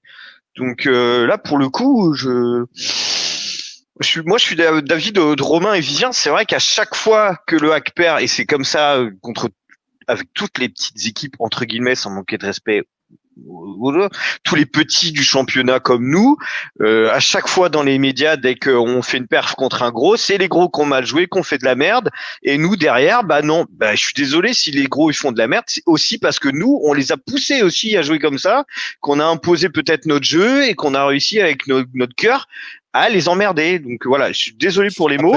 Et quand on prend du recul par rapport à des matchs de l'histoire récente du Hack, des fois, on était face à des équipes qui arrivaient vraiment en tongs, mais vraiment limite, enfin vraiment. Comme Auxerre, et on n'en faisait rien. Et on repartait des fois en perdant, en faisant un match de tout pourri parce qu'on n'était pas capable de profiter de l'occasion qu'on nous donnait. Et à plusieurs reprises, ici ou ailleurs, dans les groupes de discussion auxquels je vais participer, souvent ce qui était reproché aux joueurs à vrai, c'est que on était l'équipe qui permettait de relancer les équipes en difficulté, ou on était l'équipe qui profitait pas des occasions qui s'offraient à elle. Et là, on a eu cette occasion, on en a profité à fond, on est allé au bout, et on a gagné un match qui va être important pour notre survie en Ligue 1. Donc, en fait, je comprends même pas la teneur de ce débat. Ce débat n'a pas de sens. Ça fait deux fois que tu me flingues dans ton cœur. Non, mais ce débat, en fait, il est intéressant, mais il est un peu hors sujet. Il est un peu hors sujet par rapport. Le problème, les gars, c'est que vous confondez tout. Doucement, les gars. Déjà, non, mais c'est vrai, vous confondez tout. Doucement. Après, que l'équipe ait du cœur, il n'y a pas de problème. Ça, moi, je le dis, Quentin le dit, tout le monde le dit, qu'ils ont un mental hors norme, que ce qui fait la différence même depuis Elsner, c'est leur mental. Quand on voyait les matchs où Le Guen ou Tanchou, le mental était au plus bas. Et là, le mental et le cœur, franchement, pour nous offrir des fins de match comme ça, c'est super. Après, là où la grosse différence se fait entre nous et vous, c'est que nous, c'est vrai qu'on est peut-être non, mais attends, je veux dire, mais c'est que nous, petite marre. C'est l'âge. C'est que nous, on voit le match peut-être un peu plus de vision un peu plus terre à terre par rapport aux événements. Vous êtes plus dans la vision philosophique. Nous, on est des sages. Nous, on est des sages. Voilà, c'est tout. Et nous, on est un peu plus terre à terre aussi, tu vois. C'est vrai que bien sûr qu'on est derrière les joueurs et tout ça. Que je vais pas te dire putain, on a gagné, ça fait chier. Moi, je voulais être. Non. Quentin, il est comme ça, lui. Ouais, mais non, mais. Ah, mais non, moi, pas même comme ça, avant le match. Mais c'est que pour moi, non, je suis désolé, même si on allait en finale de Ligue des Champions, même si tu es supporter du PSG, t'as quand même le droit d'avoir un avis critique sur la rencontre que tu viens de voir. Et pour moi, il y avait pas, en tout cas, pas tous les ingrédients qui ont été mis. Et c'est pour ça que pour moi, le résultat ne doit pas cacher non plus le contenu de ce qu'il y a eu. Et même si, bien sûr, que les joueurs du Hack, ils l'ont fait, c'était super. Mais moi, j'ai du mal à passer outre le contenu, si tu veux. Mais voilà, c'est tout. Alors, juste, et après, je laisse Thomas parler, et après Josué qui est arrivé. Juste, Clément, il y a 6 mois, avec l'ancienne équipe avant Mercato, un match où Auxerre jouerait en tongs, je sais pas quoi, on le gagne jamais. Et bien sûr qu'on ne gagne jamais, mais c'est pas pour autant que là t'as pas le droit d'être critique si on. Non, mais tu peux être critique, mais l'équipe a été quand même bonne. Là, c'est pas. Mais bien sûr, mais okay, bonne, voilà. non, mais bonne. Enfin, non, pas excellente, non. Mais par contre, c'est sûr que c'est ce qu'ils ont fait, c'est super, sans Voilà. être excellent. Oui. J'ai pas dit Voilà, excellent, j'ai dit bonne. Non, bonne, non. Mais par contre, non, mais c'est sûr. Ça rejoint ce qu'on disait avec Clément, c'est qu'en fait, il y a eu des trous d'air, comme à chaque match, et Ferme la fenêtre. ça a failli nous coûter quelque chose. Ah pardon, je croyais que tu parlais de ton train. Pardon. Thomas, tu voulais rebondir, puis après on va saluer Josué qui Allez, Thomas, a souhaité intervenir. tu vas nous défendre un petit peu, Thomas. Moi, Bah oui, parce que pour le coup, je suis complètement d'accord avec Quentin et Clément. Ah, Là, voilà. vous êtes en train de créer un deuxième débat à côté du premier. Il n'y a pas de question Quelle d'avoir déception, quelle déception. Ils ont Ouais, non, décidé mais de me flinguer mon émission. Moi, je vais appeler Pellissier, il va venir. Non, vous non, allez mais voir. je veux dire, là, ça se transforme en débat mauvais supporter contre bon supporter, qui est un débat qui sert jamais à rien. D'ailleurs, je trouve personnellement, moi, je suis carrément fier de mon équipe, de ce qu'ils ont montré hier, de quand ils se sont mis les couilles sur le terrain et qu'ils ont joué à fond pendant un quart d'heure. Bah, après, à la question, est-ce que Auxerre était en tongue? Oui, clairement. Bah oui, non, Encore mais une on fois, est d'accord. Mathieu Gorgelin n'a pas eu un arrêt à faire du match. Hein. Encore. Et après, oui, est-ce que le Hack a bien joué le coup? Oui. Est-ce qu'il aurait pu le jouer mieux? Je pense que oui, sincèrement. Moi, je m'attendais à une victoire maîtrisée comme on a fait à Montpellier, par exemple, face à une équipe qui aussi était en vacances pour d'autres raisons. Voilà, je pense qu'hier, on s'est inutilement compliqué la tâche, à se prendre un but, à attendre la dernière demi-heure pour vraiment y aller à fond. Hein, avant, c'était un peu timoré, j'ai trouvé. Mais voilà, après, ça enlève rien à la fierté, ça enlève rien au fait que cette victoire, elle est vitale pour nous, parce que sans cette victoire-là, bah, on serait clairement moins bien engagé dans la lutte pour le maintien. Mais oui, après, non, on est tous fiers d'être supporters de cette équipe. Hein. De toute façon, quand t'es supporter du Hack, c'est pas pour les trophées, hein, c'est plus pour les valeurs. Mais voilà, oui, hier, Auxerre était en tongue, leur coach a même dit qu'ils étaient en vacances, bah voilà, c'est un fait. Après, nous, on a bien joué le coup, tant mieux. Je trouve qu'on a eu du mal quand même à aboutir à cette victoire. Hein. Je pense qu'on aurait pu se faciliter plus la tâche. Et c'est là où, effectivement, je peux avoir l'air un peu pisse-froid, un peu pisse-vinaigre. Je pense qu'effectivement, on aurait dû ne pas galérer comme ça. Mais voilà, on a galéré. Après, de toute façon, c'est aussi l'ADN de cette équipe. Hein. Elle se fait dans la difficulté. On n'est jamais aussi bon, en particulier cette saison, que quand on est sur le point de crever. C'est comme ça qu'on se relève. Ça a déjà été le cas plusieurs fois cette saison. Ça a encore été le cas ce week-end. Et j'espère que ce sera le cas contre l'OM aussi, évidemment. Mais voilà, oui, Auxerre était en tongue, c'est un fait. Est-ce que ça enlève quelque chose au mérite du Havre? Pas du tout. On a fait notre match, on a été chercher les 3 points, et tant mieux pour nous. J'ajoute 2 secondes. Tu lèves la main quand tu veux parler. 2 secondes. Il parle juste de maîtriser, mais même en première mi-temps, je vous rappelle quand même que c'était un festival de passes ratées et de 1-2 avec le gardien adverse. Hein. Oui, non, mais complètement, ouais. Les gars, JC vient, je vois que vous levez la main. Je veux entendre Josué là-dessus, ou sur autre chose, peu importe. Bonsoir Josué. Salut les gars. Non mais laisse parler les gens qui veulent intervenir. Y a pas de Ah mais souci, alors, oui, non mais vas-y, il parle depuis tout à l'heure, y a pas de souci. On sent que Josué a crié hier. De quoi? T'as crié pour la victoire du Hack, toi? T'as perdu ta voix un petit peu. Non, j'ai beaucoup voyagé, je suis fatigué, j'ai peut-être une petite voix, mais j'ai pas crié, j'étais pas dans un parquage. On t'écoute, Josué. Non, mais il y a du. J'ai pris en route, donc j'ai pris le débat qui était déjà bien entamé, je crois. Après, c'est analyser le match soit sur 90 minutes, soit sur une saison complète. Pour moi, le match d'hier, déjà, on dit que les joueurs d'Auxerre sont en vacances. Enfin, Pellissier le dit lui-même, donc c'est même pas quelque chose. Ok, peut-être, mais faut pas oublier que tu vas gagner le match à la 92e. Donc même s'ils sont en vacances, ça passe de rien du tout. Et j'étais à Lille hier, je pose la question à Genesio en lui disant il va vous rester Brest et Reims. Alors Reims aura peut-être encore des choses à jouer, mais sur le papier, ils n'ont plus rien à jouer. Mais on a vu plusieurs fois dans l'historique des fameux clubs ventre mou en fin de championnat qui vont gratter un point ou en tout cas en faire perdre 2 à des formations qui jouaient énormément, soit pour l'Europe, soit pour le maintien. Et c'est arrivé plus d'une fois, ça arrivera encore à d'autres. Donc même le côté tu joues un adversaire qui a plus rien à jouer, tu peux pas dire on va faire un match maîtrisé et tout. Si tu regardes la saison du Havre, et je sais pas qui a dit ça, mais sur les 6 premiers mois, ce scénario de match-là, c'est moi. Pour une fois, je dis pas de conneries. Mais sincèrement, je pense sincèrement que 9 fois sur 10, le match, tu le perds. Et les valeurs de jusqu'au boutisme qui ont été à la fois incarnées, mais depuis le début, mais aussi surtout mise en valeur par un mercato qui a permis de rééquilibrer l'effectif et de créer cette cohésion et cette capacité de dire quand on est dos au mur, on y va tous ensemble. Ça vient valider ça. Et en fait, ça vient pas valider qu'une réaction sur tu prends l'ouverture du score de Sinayoko à la 62e et tu réagis. Tu viens valider 6 mois d'un club qui est ensemble, qui réagit ensemble, qui a cette capacité-là. Alors oui, t'en as pas fait du jour au lendemain une formation qui est en contrôle de la première à la 90e, qui va te mettre 2 buts, je sors Montpellier du débat, parce que pour moi, Montpellier, on est à 11 dans le space, et je pense qu'on peut faire un match maîtrisé ensemble aussi face à Montpellier actuellement. T'as pas vu Vivien jouer, ça se voit, toi? Non, mais je lui fais confiance pour ses valeurs de jusqu'au bout. Il n'était pas encore né voilà. aussi, c'est pour ça.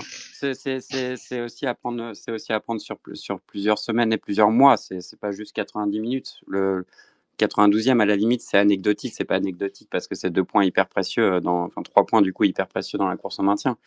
Mais je pense pas que tu puisses analyser ce match-là en disant première mi-temps un peu timorel, les 15 dernières minutes, ça passe à droite, c'est un peu mieux. Commence à mettre en danger, ok, beaucoup d'erreurs techniques, et on se prend un but, on réagit. C'est l'accomplissement de depuis le mercato hivernal, où il y a une vraie réaction et qu'il y a eu des vrais changements qui ont été instaurés dans le club. Et aujourd'hui, c'est encore très juste, parce qu'ils sont barragistes et qu'il n'y a rien de fait. Mais pour moi, c'est plus long-termiste que simplement ce qui s'est passé hier. Et merci Josué, ça a apaisé tout ça. Vous avez vu, le calme est revenu. Incroyable. JC, tu lèves la main depuis tout à l'heure, t'as des crampes. Ok, oui. Non, mais bon, non, mais c'était par rapport aux propos de Thomas. C'est vrai que bon, le fait que Auxerre aurait joué en tongue, moi ça, je suis pas du tout d'accord avec ça. Certes, on n'est pas tombé sur Pas toi, JC. Pas toi. une grande AGIA, une grande Auxerre, mais non, mais de là à jouer en tongue, non, je suis pas d'accord du tout. Enfin. Je vous espérais qu'ils auraient vraiment joué en tonk, on les aurait éclaté 4-0. Ça, pour moi, c'est un vrai match où effectivement, il y a à côté, il y a une équipe qui a quelque chose à jouer et l'autre qui a plus rien à faire, qu'on voit souvent en Ligue 2 d'ailleurs, mais en Ligue 1, c'est un peu plus rare. Mais non, c'est vrai qu'ils n'ont pas fait un grand match au CR, ça, je suis d'accord avec ça. Mais de là à dire qu'ils ont laissé le match, je suis pas du tout d'accord avec ça. Et j'ai écouté à la mi-temps en fait de DAZN, il y a eu parce que j'ai un petit peu regardé la première mi-temps là tout à l'heure en accéléré et j'ai écouté l'interview d'un des joueurs, je crois que c'était aussi Massengo, mais enfin on voyait bien que le mec voulait gagner quoi, enfin dans ses propos. Non, il était clairement là pour prendre les 3 points, pour faire plaisir à ses supporters. Il n'était pas du tout en vacances. Après, c'est aussi peut-être un argument de Pélissier pour justifier d'un match un peu quelconque de son équipe. Voilà, mais je peux pas. Enfin, on tombe. Non. On aura gagné 4-0. Enfin, franchement, non. Vivien. Oui, pour rebondir un petit peu sur ce que tu disais, Thomas, mon propos était pas du tout de faire le distinguo entre les bons supporters et les mauvais supporters. C'était pas du tout le propos. Pour rejoindre un petit peu ce que tu disais, Josué, moi, c'est vrai qu'il faut analyser ce match sur l'ensemble de la saison. C'est difficile de tirer des conclusions sur simplement sur une seule rencontre et clairement la victoire qu'on a hier, c'est la conséquence de toute cette transformation de l'équipe depuis le mois de janvier dernier. Et c'est l'aboutissement de tout ça. Et on l'a vu sur les matchs précédents. On a su renverser des situations qui étaient compliquées. Et là, c'est la concrétisation de ça. Et puis aussi, il faut prendre ça aussi en perspective par rapport au niveau réel de notre équipe. Il faut pas non plus la voir comme, quand j'entends certains propos, on a l'impression que par rapport au fait qu'Auxerre a joué en tongs entre guillemets, on aurait dû maîtriser la rencontre et gagner facilement si on avait joué. Mais on est que le HAC. Faut pas oublier d'où on vient. Faut pas oublier qui on est. Faut pas oublier qu'on est le plus petit budget de Ligue 1 et que malgré tout, même contre une équipe d'Auxerre qui joue en tongs entre guillemets, c'est compliqué. On n'est pas les rois du monde, hein. On n'est pas le Real, comme disait. Voilà, on n'est pas là, le Madrid. Non, mais voilà. Faut reprendre les choses dans son contexte, quoi. On n'est que le HAC. On est une équipe qui se bat pour pas descendre. Certes, même une équipe qui est 10e ou 11e de Ligue 1 et qui est montée l'année dernière, qui est un promu, un excellent promu. Faut quand même louer la qualité de l'effectif de Auxerre.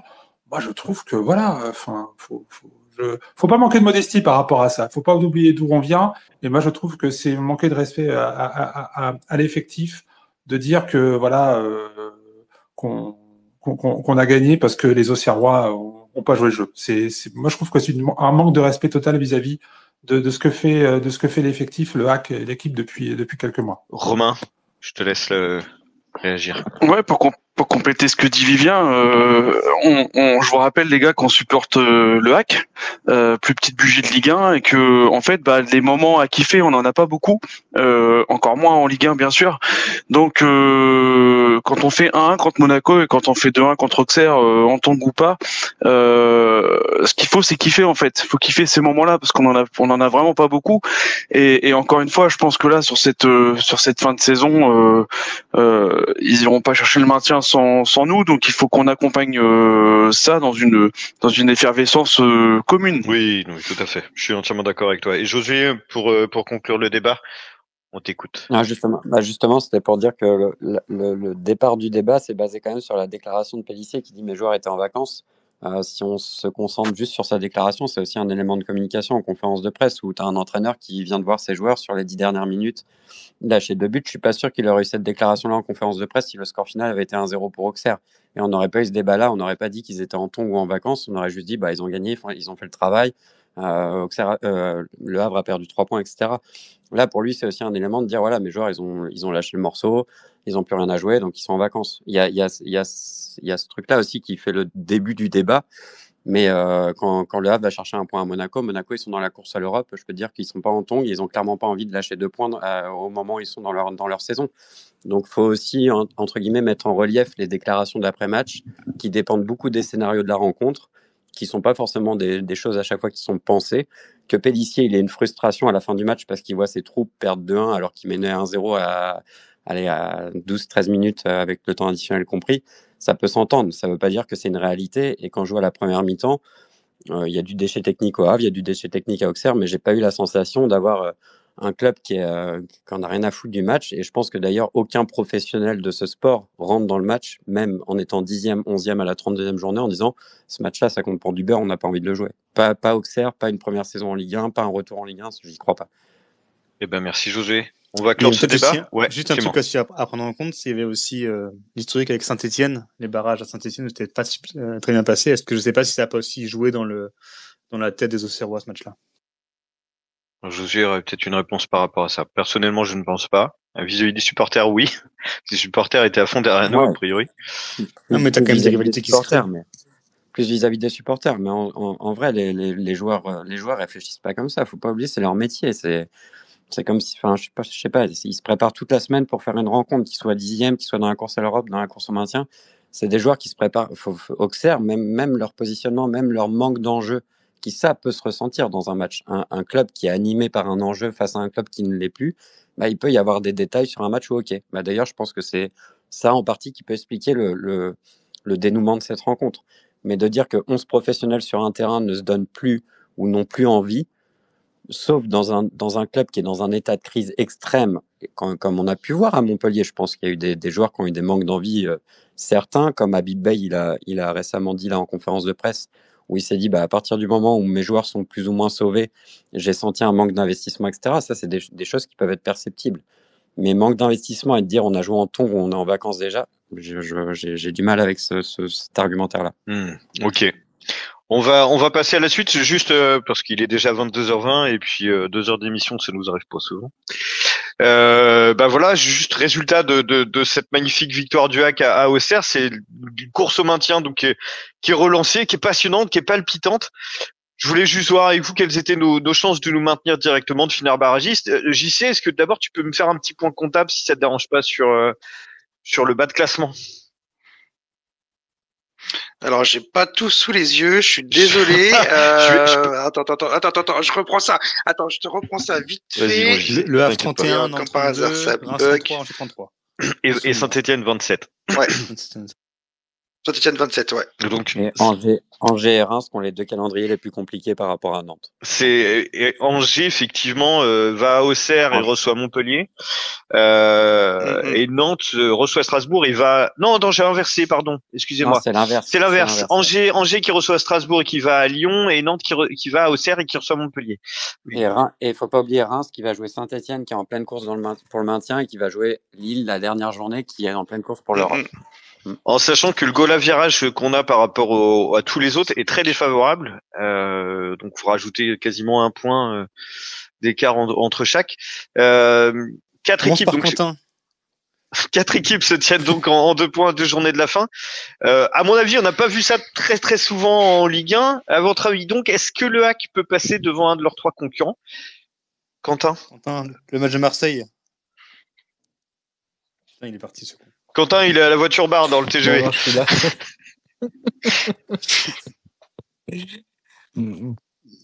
Ouais, ça va être compliqué.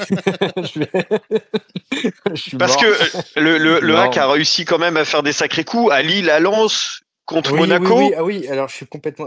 Marseille, c'est pas terrible, je suis Marseille. complètement d'accord. Je suis toujours là. Hein. Ah oui, c'est vrai, Laurent est Marseillais, j'avais oublié. Voilà.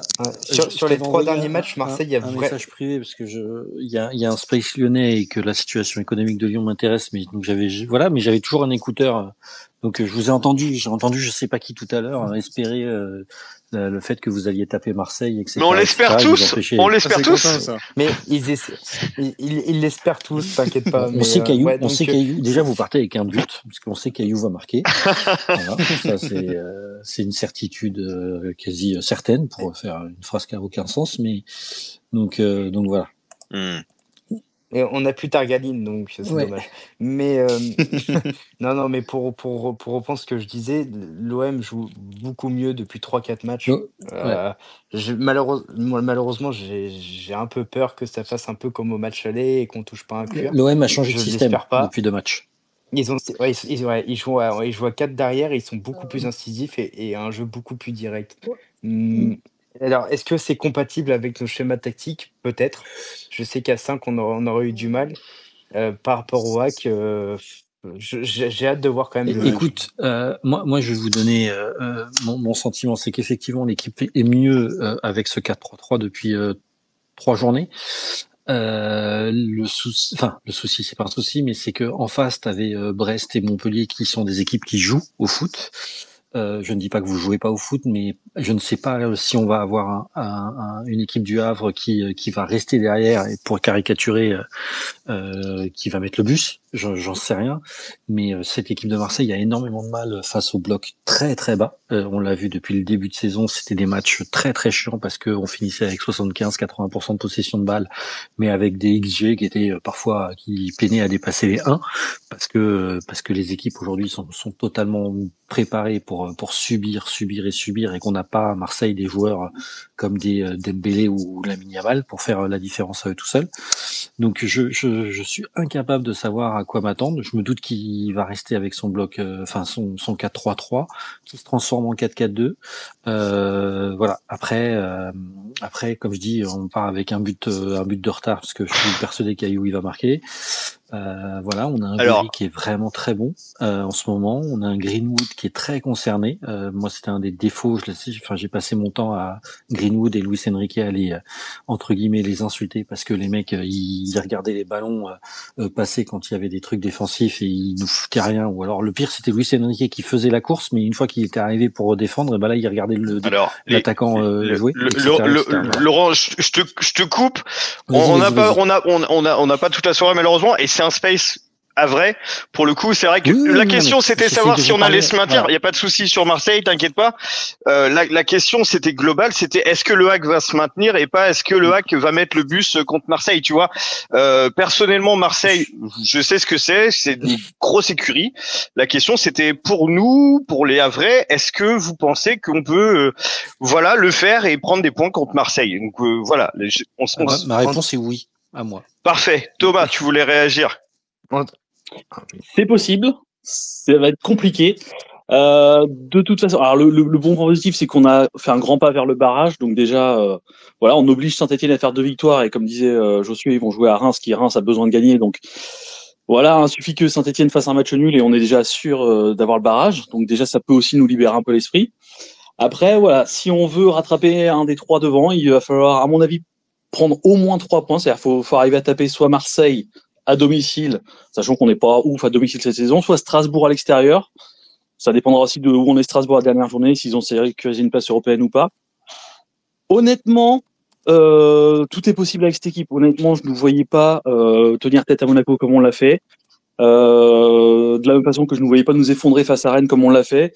On est plutôt bon contre les gros depuis la deuxième partie de saison, hein, comme disait Josué, on est quand même pas la même équipe. Ouais, c'est ça. Donc, voilà, c'est pas impossible. Moi, honnêtement, pour un match nul avec le même entrain et le même état d'esprit que face à Monaco, je signe dès demain. J'ai du mal à y croire, mais voilà, cette équipe elle est capable, cette équipe elle a des ressources. Dans l'état d'esprit, c'est irréprochable. Donc voilà, si on arrive à casser un petit peu le jeu marseillais, pourquoi pas par un gros impact physique, hein, on a ce qu'il faut au milieu, par exemple avec Abdoulaye Touré. Bah et voilà, tout est possible, et puis surtout défensivement, on est quand même moins perméable qu'avant. On prend quand même vachement moins de buts depuis quelques matchs, donc il y a aussi ce côté-là qui peut rassurer un peu. On marque Le à chaque problème- rencontre. Oui, Clément. Non, il disait le match nul, mais le problème, c'est que le match nul te sert à rien. Il faut absolument gagner si tu veux te maintenir.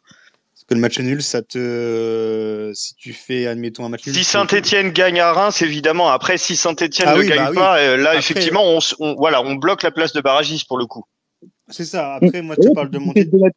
Si tu fais deux matchs nuls et que Nantes s'effondre, tu repasses Ouais, devant mais le eux. problème, c'est Ouais. que Nantes à Montpellier aussi. Ouais, c'est ce que j'allais dire. Si on arrive à faire 2 matchs nuls, franchement, c'est sachant que en plus, il y a Reims, il y a Angers, Ouais, on est vraiment mais deux 4 matchs équipes nuls, pour tu une passes place. que Nantes. Mais Nantes, je les vois très mal ne pas prendre au moins un point contre Montpellier.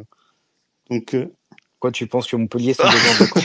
J'allais je la pense que faire. Montpellier est déjà en Ligue 2. Le salaud.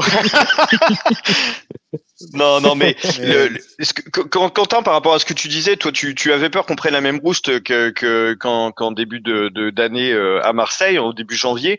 Alors- Je te l'ai dit en off et je le redis là, on n'a pas le même effectif. Comme l'a dit Josué, il y a eu énormément de changements qui ont été faits en termes d'effectifs, de tactique, de mentalité. Pour moi, on n'a pas du tout le même effectif. Alors Laurent disait qu'effectivement Marseille était bien mieux en ce moment, toi aussi. Je pense que le HAC va peut-être mettre le bus, mais en tout cas, il y aura une équipe en face des Marseillais, pas comme au Vélodrome. Pour ma part, je pense qu'on perdra contre l'OM, mais je pense et Je signe où j'espère qu'on va marquer. Je pense et j'espère qu'on va marquer des points à Strasbourg. Voilà, je veux pas faire de pronostics parce que je suis un très gros chat noir sur les pronostics, mais une victoire à Strasbourg serait Ok. bienvenue quand même. Non, mais après, effectivement, moi, il y a un élément, par exemple, enfin, quand je dis un élément, il y a un joueur qui a changé quand même la donne, c'est Mwanga, Mwanga, je sais pas comment on prononce, Mwanga, ouais. excusez si je le Mwanga, voilà, qui était pas là au match aller et qui est un joueur qui aujourd'hui est indispensable à l'équipe havraise, et il était pas là au match aller, donc voilà, ça fait partie des choses. Il y a un Ayou qui est revenu, et donc qui amène quelque chose de particulier dans cette équipe. Enfin, il y a plein de choses. Moi, c'est plus effectivement, t'en parlais en début de Space. Enfin, quand moi je suis arrivé sur Kuka, voilà, est-ce qu'il sera remis parce que je ne sais pas quelle est la teneur de sa blessure. J'ai pas encore regardé. Généralement, j'attends le mardi pour faire un tour. Donc j'attends de voir son niveau de blessure. Joujou, je crois qu'il a été blessé ou il était écarté ce week-end. Il est blessé. Blessé, voilà. Donc voilà, c'est sûr que ça fait partie des choses où on voit qu'il y a des effectifs qui commencent à tirer sur la corde. J'en parlais pour Auxerre tout à l'heure. Il y en a d'autres qui reviennent avec Marseille par exemple, qui n'a plus officiellement aucun blessé sur la dernière journée. C'est assez voilà. Et puis encore une fois, si Gauthier Loris est disponible ou s'il ne l'est pas, c'est pas la même chose pour la défense. Pareil donc pour Coca, je crois que Casimir est aussi sorti touché. Voilà, Ousni, moi les anciens Parisiens, ça me hérisse le poil. À chaque fois, j'ai l'impression qu'ils vont mettre un triplé contre nous. Donc voilà, il y a encore trop d'inconnus au niveau de l'effectif qui sera disponible samedi pour le Havre pour avoir une idée bien précise de ce qui va se passer, et surtout quand on parle d'un Coca qui est un attaquant qui pèse en ce moment et qui est plutôt en réussite. Voilà, il met pas des triplés, mais plutôt, enfin, il fait partie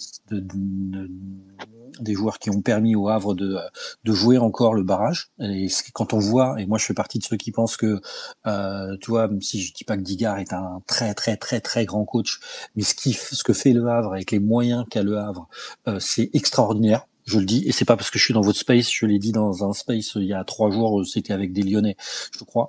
Voilà, je trouve que c'est extraordinaire aujourd'hui que vous ne soyez pas le premier club qui était officiellement en Ligue 2 et que vous soyez encore en course pour les barrages. Vraiment, c'est incroyable. Voilà, ça montre le travail de tout l'effectif et de toute la direction sportive. Mais donc voilà, moi vraiment il y a encore quelques inconnus qui font que c'est un peu compliqué de savoir ce qui va se passer. Et puis cette Ligue 1, franchement, elle est impronosticable. Impronosticable. Enfin, je veux dire, le Lens-Lyon, le Auxerre Marseille, votre victoire là, le 4-3 ou 4, oui c'est 4-3 4-3 à Lens, ouais, mais voilà, le 3 contre Nantes, effectivement, ouais. Voilà, merci Laurent, effectivement, on en saura plus samedi. Je te donne la parole à LBRP tout de suite. Bonsoir d'ailleurs. Désolé, je t'avais pas vu, excuse-moi. Bonsoir, non pas de souci. Alors on va conclure très très rapidement. Je voulais juste te laisser la parole et après on a une dernière question à poser à José de quelqu'un de l'assistance. Je souhaite une bonne soirée. Merci pour la bonne soirée. Merci Laurent, merci à toi et puis écoute à samedi. À samedi. Dimanche. Non, c'est samedi soir 21h. Non, samedi soir 21h. Et qu'est-ce qu'on dit, Laurent? Allez l'OM, oui, allez l'OM, évidemment. Quentin, tu peux pas faire ça. LBRP, on t'écoute. Je rigole, bien sûr. C'est drôle. Oui, c'était pour rebondir un petit peu sur cette question sur la course au maintien. Je pense que la victoire hier, clairement, contre Auxerre, nous a assuré de pas descendre directement, parce que du coup, on a 4 points d'avance sur Saint-Etienne. Et j'étais à Geoffroy-Guichard samedi soir et les supporters des Verts sont clairement abattus et ils se voient pas aller remporter si ce n'est un, voire les 2 derniers matchs de championnat. Et nous, du côté du Havre, je nous vois mal quand même dépasser nos concurrents juste au-dessus. Donc je pense que au mieux, on sera sur le barrage et on ira chercher ce précieux maintien en barrage justement face à une équipe de Ligue 2.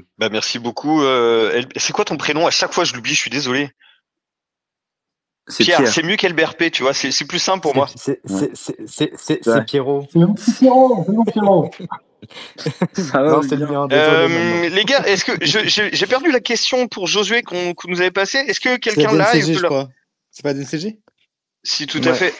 Ouais, je l'ai. Josué, je l'ai. Alors, c'est Lucie d'ailleurs qui a eu les places de Vivien qui pose la question. Bonsoir, juste puisque Josué est sur le space, est-ce qu'il pourrait donner son avis sur les nouvelles règles de la DNCG et si ça peut nous faire descendre?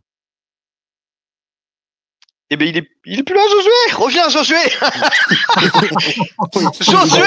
Il a esquivé la question. Je pense que la réponse est claire. Allez me chercher Josué, s'il vous plaît. Les gars, ils m'ont laissé poser la question et... Il y a eu un changement, il est plus sur le terrain, là. Alors, on a Gilles qui veut parler à la place de Josué. Il y a Josué qui est là.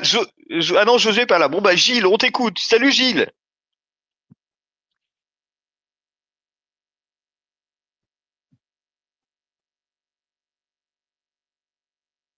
On tombe un peu comme un coup près et on passe d'un extrême à l'autre, vu que je vous rappelle que c'est le même monsieur Mikeller, donc le président de la DNCG, qui avait dit en début de saison à tous les clubs, vous prenez la même chose que l'année précédente. Bon, entre-temps est passé DAZN. Ça va encore remouliner parce que de toute façon, ça sera pas coupé comme ça aussi facilement. Je pense que faut pas le prendre avec trop d'obligations, parce que si effectivement on applique ça, parce qu'il y a la règle des droits il y a 2 règles qui sont prévues au niveau de la DNCG, c'est vous mettez 0 en droit TV pour l'année prochaine et vous mettez 0 dans les transferts à recevoir. Donc là, actuellement, il y a des chèques potentiels qui seraient faits de 40, 50, 60... À Reims, par exemple, ce serait 60 millions. À Lyon, ce serait 80, 90 millions. Faut pas le prendre encore tout de suite. Il va encore y avoir beaucoup de choses qui vont se décider avant que les passages des NCG se fassent, parce que il y aura de la casse à tous les niveaux, et en Ligue 2 aussi il y aurait de la casse. Donc on attend de voir. Ça va encore bouger. Et il y a Josué qui parle. Je pense il va pouvoir rebondir. Merci Josué d'être revenu alors que tu étais parti prendre ta douche. Non, pas du tout. J'en ai parlé à Vivien d'ailleurs. Il y a quelqu'un qui m'a appelé. Du coup, je pouvais plus vous entendre. Ah ok, pas de souci. Voilà, c'était pour un Canet d'ailleurs. Ah les pauvres Canets, dédicace. Ouais. Bon courage les Canets. Voilà. Ouais. Non, mais du coup j'ai bien reçu. J'ai vu le commentaire d'ailleurs sur la DNCG. Je voulais juste rebondir. C'est pas une règle, hein, le côté 0 recette, c'est une recommandation. Il y a aucune règle. Ils sont pas en mesure de donner une règle. Les instances de la DNCG, pour l'instant, c'est juste des préconisations et des recommandations. Dans le sens où si demain tu mets pas 0 dans tes recettes et que tu mets allez, on va dire, je donne un exemple, 15 millions, mais qu'en droit télé, tu reçois 10 millions, ça veut dire que tu t'engages en tant que club à boucher le trou de 5 millions. Donc, ce qu'il a dit, le président de la DNCG, et il a appelé à la vigilance. D'ailleurs, le premier échange qu'il y a eu entre les clubs et la DNCG, c'est de dire vous mettez 0, et les clubs tout de suite ont dit oh là, on va pas mettre 0. On sait que chaque année, on a des droits domestiques qui vont tomber, donc pourquoi on mettrait 0? Et il est revenu sur ses propos en disant je dis pas mettez 0, mais je dis juste soyez prudents dans vos projections, parce que on est dans un contexte aujourd'hui où on sait absolument pas ce qui va rentrer pour chaque club, et on est dans un schéma où déjà cette année, enfin déjà en début de saison, c'était très compliqué, et on n'a aucune assurance parce que là on est juste en pleine négociation avec une restructuration totale de ce que va être demain la diffusion du football français. On n'en sait rien si les clubs vont toucher autant, voire plus, voire moins en fait. Le scénario de toucher moins, il existe aussi. Et tu peux pas faire de projection comme ça. Et si demain les mecs disent on fait 50 millions de recettes, mais s'ils touchent 20 millions et qu'ils n'ont pas la capacité de boucher les 30, bah on part à la catastrophe industrielle pour beaucoup de clubs. Et donc il y a des sanctions qui vont être prononcées par la DNCG, parce que la DNCG, ça sera l'organe qui va juste décider de dire bah vous avez fait telle projection et aujourd'hui on n'a pas les résultats en face, on n'a pas le bilan en face qui nous permet de justifier ces projections-là. Et donc ça va être des clubs qui vont être sanctionnés. Voilà. Pour l'instant, il n'y a pas de règle, on est plus sur de la projection et de la supputation de choses. Mais évidemment, appel à la prudence parce que contexte hyper incertain. Merci Josué. Les gars, je vous redonne la parole et puis on va conclure si vous me permettez. Gilles, tu voulais rebondir sur ce que disait Josué. Ouais, juste en discussion avec Josué, s'il peut répondre, c'est quand même cocasse quand même que ce soit le même Mikeller qui a été extrêmement coulant ces dernières années, qui fasse des recommandations de prudence extrême maintenant. Je trouve ça assez rigolo. C'est pour ça qu'il y a eu froideur des clubs aussi au passage. Quentin, tu voulais rajouter quelque chose? Une connerie, peut-être? Une blague avant de partir? Non, absolument pas, c'était sérieux, mais je sais pas si Josué va pouvoir répondre. C'est vraiment, est-ce que on va passer la DNCG sereinement, ou ça va être tendu pour nous? Bah, sereinement, ça veut dire quoi? Enfin, il passe le 27 mai.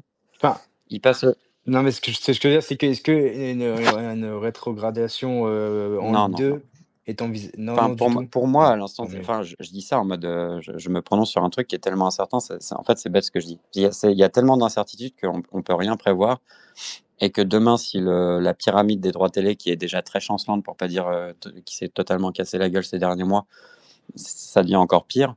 C'est pas que le Havre, il y a plus de 10 clubs en Ligue 1 qui sont en danger. Et je parle même pas de la Ligue 2, parce que, enfin, il y a des clubs, c'est la clé sous la porte, vitrine, et on met des géraniums, et voilà, on fait autre chose. Donc la situation du Havre, qui au mercato hivernal, on le rappelle, avait besoin de faire une rentrée d'argent importante. Il y a eu je trahis plus de secret, c'était un secret de Polichinelle, mais aujourd'hui c'est un secret de Polichinelle, pardon, c'en était un secret il y a une époque. Le Havre aurait bien espéré avoir une vente de Youté ou ce genre de choses. Ils n'ont pas eu, malgré tout, avec le travail qui a été fait par la cellule de recrutement du Havre.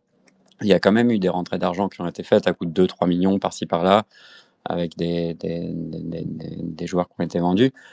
Donc t'as pas un fossé ou un écart tel qu'il aurait pu être aujourd'hui à l'instant T sans avoir cette rentrée-là. Évidemment que si tu lâches UT à 7,5, enfin 7 plus 1, je crois de souvenir, c'est moi qui ai sorti l'info en plus, je m'en souviens même plus de mon info. Je crois que c'est 7 plus 1 UT au C'était dans ces eaux-là, je suis. Voilà, ouais, merci. Merci de me rappeler mon info. Mais je crois que c'est 7 plus 1 UT à Offenheim, mais évidemment que t'as pas t'es pas sur les mêmes gammes aujourd'hui. Aujourd'hui, on peut pas dire que le Havre a une situation économique confortable, ça serait mentir aux gens. Et c'est pas le cas que du Havre. Et en même temps, on peut pas non plus avoir un discours hyper alarmiste en disant c'est la fin, etc. Comme Lyon, en fait. Mais Lyon, c'est un autre modèle, ça n'a rien à voir et tout. Aujourd'hui, il y a beaucoup de débats du coup qui sont menés même actuellement, je vois dans les spaces, parce que ça réveille tout le monde avec la défaite contre Lens, de se dire s'il n'y a pas qualification en Ligue des Champions, on est sur un modèle de multipropriété déguisé un peu.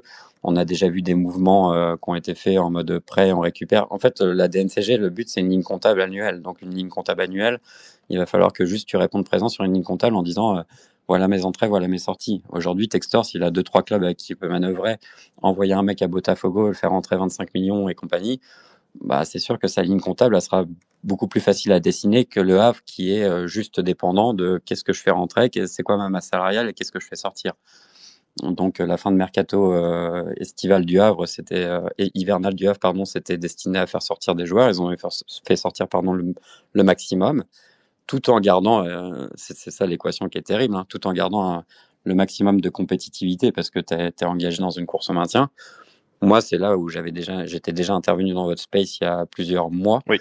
Et j'avais dit le travail, il est remarquable dans ce sens-là, de dire aujourd'hui que le Havre soit toujours dans la course en maintien avec cette énorme contrainte financière. Pour moi, c'est déjà un miracle. Après, je pense que je vais pas trahir de secret. Vous savez mes liens potentiels avec Bodmer, etc. C'est pas pour me faire pour louer son travail et dire voilà, c'est un super directeur sportif. C'est un travail conséquent qu'il réalise à la tête du Havre et j'ai envie de dire, moi, d'extérieur, en tant que journaliste, heureusement qu'il est à cette place-là aujourd'hui pour le Havre parce que c'est clairement des miracles qu'il est en train d'enchaîner.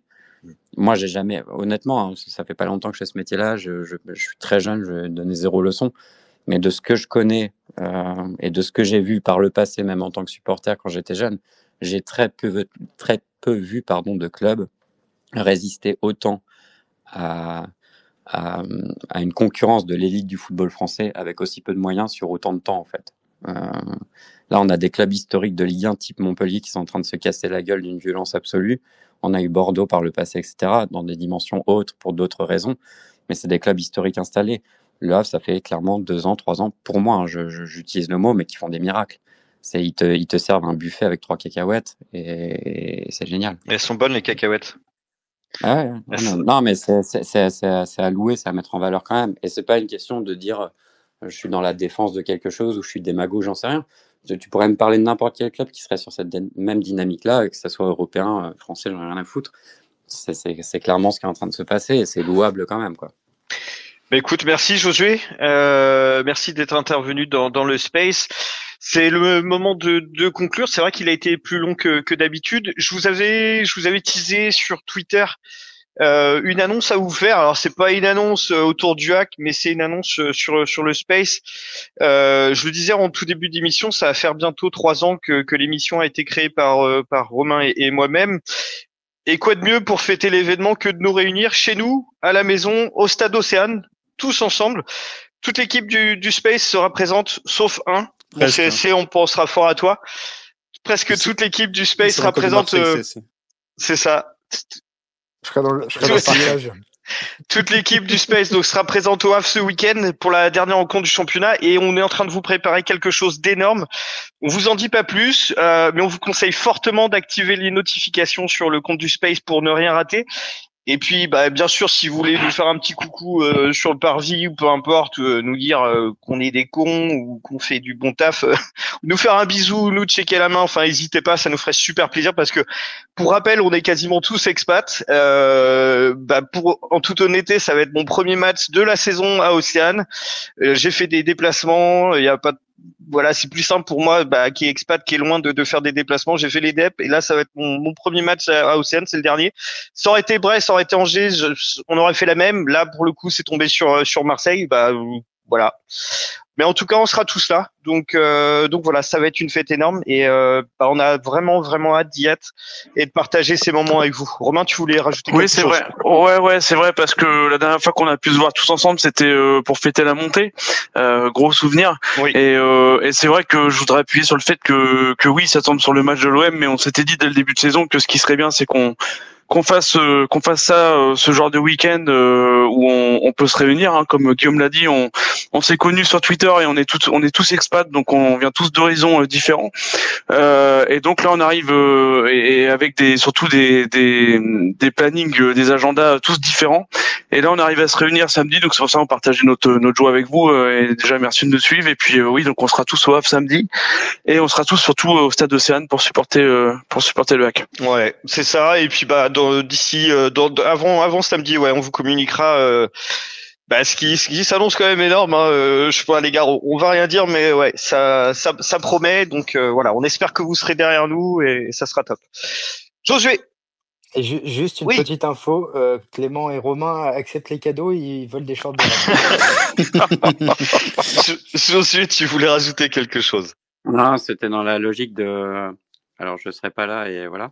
Mais c'était la logique de. Je viens pas tout le temps et tout, mais je tenais à vous dire, vous faites un sacré boulot et vous êtes. J'en fais des spaces, hein, j'en fais pas mal. J'essaye d'intervenir parce que c'est intéressant aussi. Vous faites un sacré travail dans la régularité, le côté conducteur, etc. Enfin, c'est vraiment très bien fait. C'est un gros travail de le tenir comme ça dans le temps et de réunir des personnes et tout. Donc, j'essaye d'intervenir quand je peux et à mon humble niveau d'essayer de vous apporter un peu de force, mais c'est très cool ce que vous proposez. Ça nous touche beaucoup. Merci beaucoup. Et là, il y a quelque chose qui n'était pas prévu. C'est énorme. Depuis le temps qu'on l'appelle, il est là. Jérémy, bonsoir Jérémy. Hello, ladies and gentlemen. Ah mon Dieu. Oh, Jérémy. Jérémy est parmi nous ce soir. Wow. Alors moi j'applaudis. Je sais pas les gars si vous pouvez, mais bravo. Merci Jérémy d'être là. Bravo. J'ai un seul message à faire passer. Tous sortir les Marines, samedi 21h. Voilà. Parfait, Jérémy, c'est passé. Tous au stade Océane, on va mettre le feu. On va éteindre les footix marseillais. On va la gagner cette victoire. On va la prendre cette victoire et on va gagner ce maintien à Océane. Voilà comment on va conclure ce space. Bravo pour votre travail. Et bien sûr, on vous attend au stade Océane samedi. Eh ben, on arrive. On arrive, Jérémy. Merci à tous les auditeurs d'avoir assisté à ce space. Merci à tous pour votre fidélité. On espère que l'émission vous aura plu. On va faire la fête ensemble, tous ensemble samedi. On va aller la chercher cette victoire et on va aller le chercher ce maintien. Je vous souhaite à tous en ciel et marine, évidemment. Je vous souhaite à tous une excellente soirée. Je vous fais des gros bisous et on se dit à samedi. Et Gilles, je te laisse la conclusion. Allez le hack. Allez le Havre. À samedi les gars. À samedi. Ciao. Salut. Profitez À samedi. bien, Ciao. les gars. Bonne soirée. Bonne soirée à tous.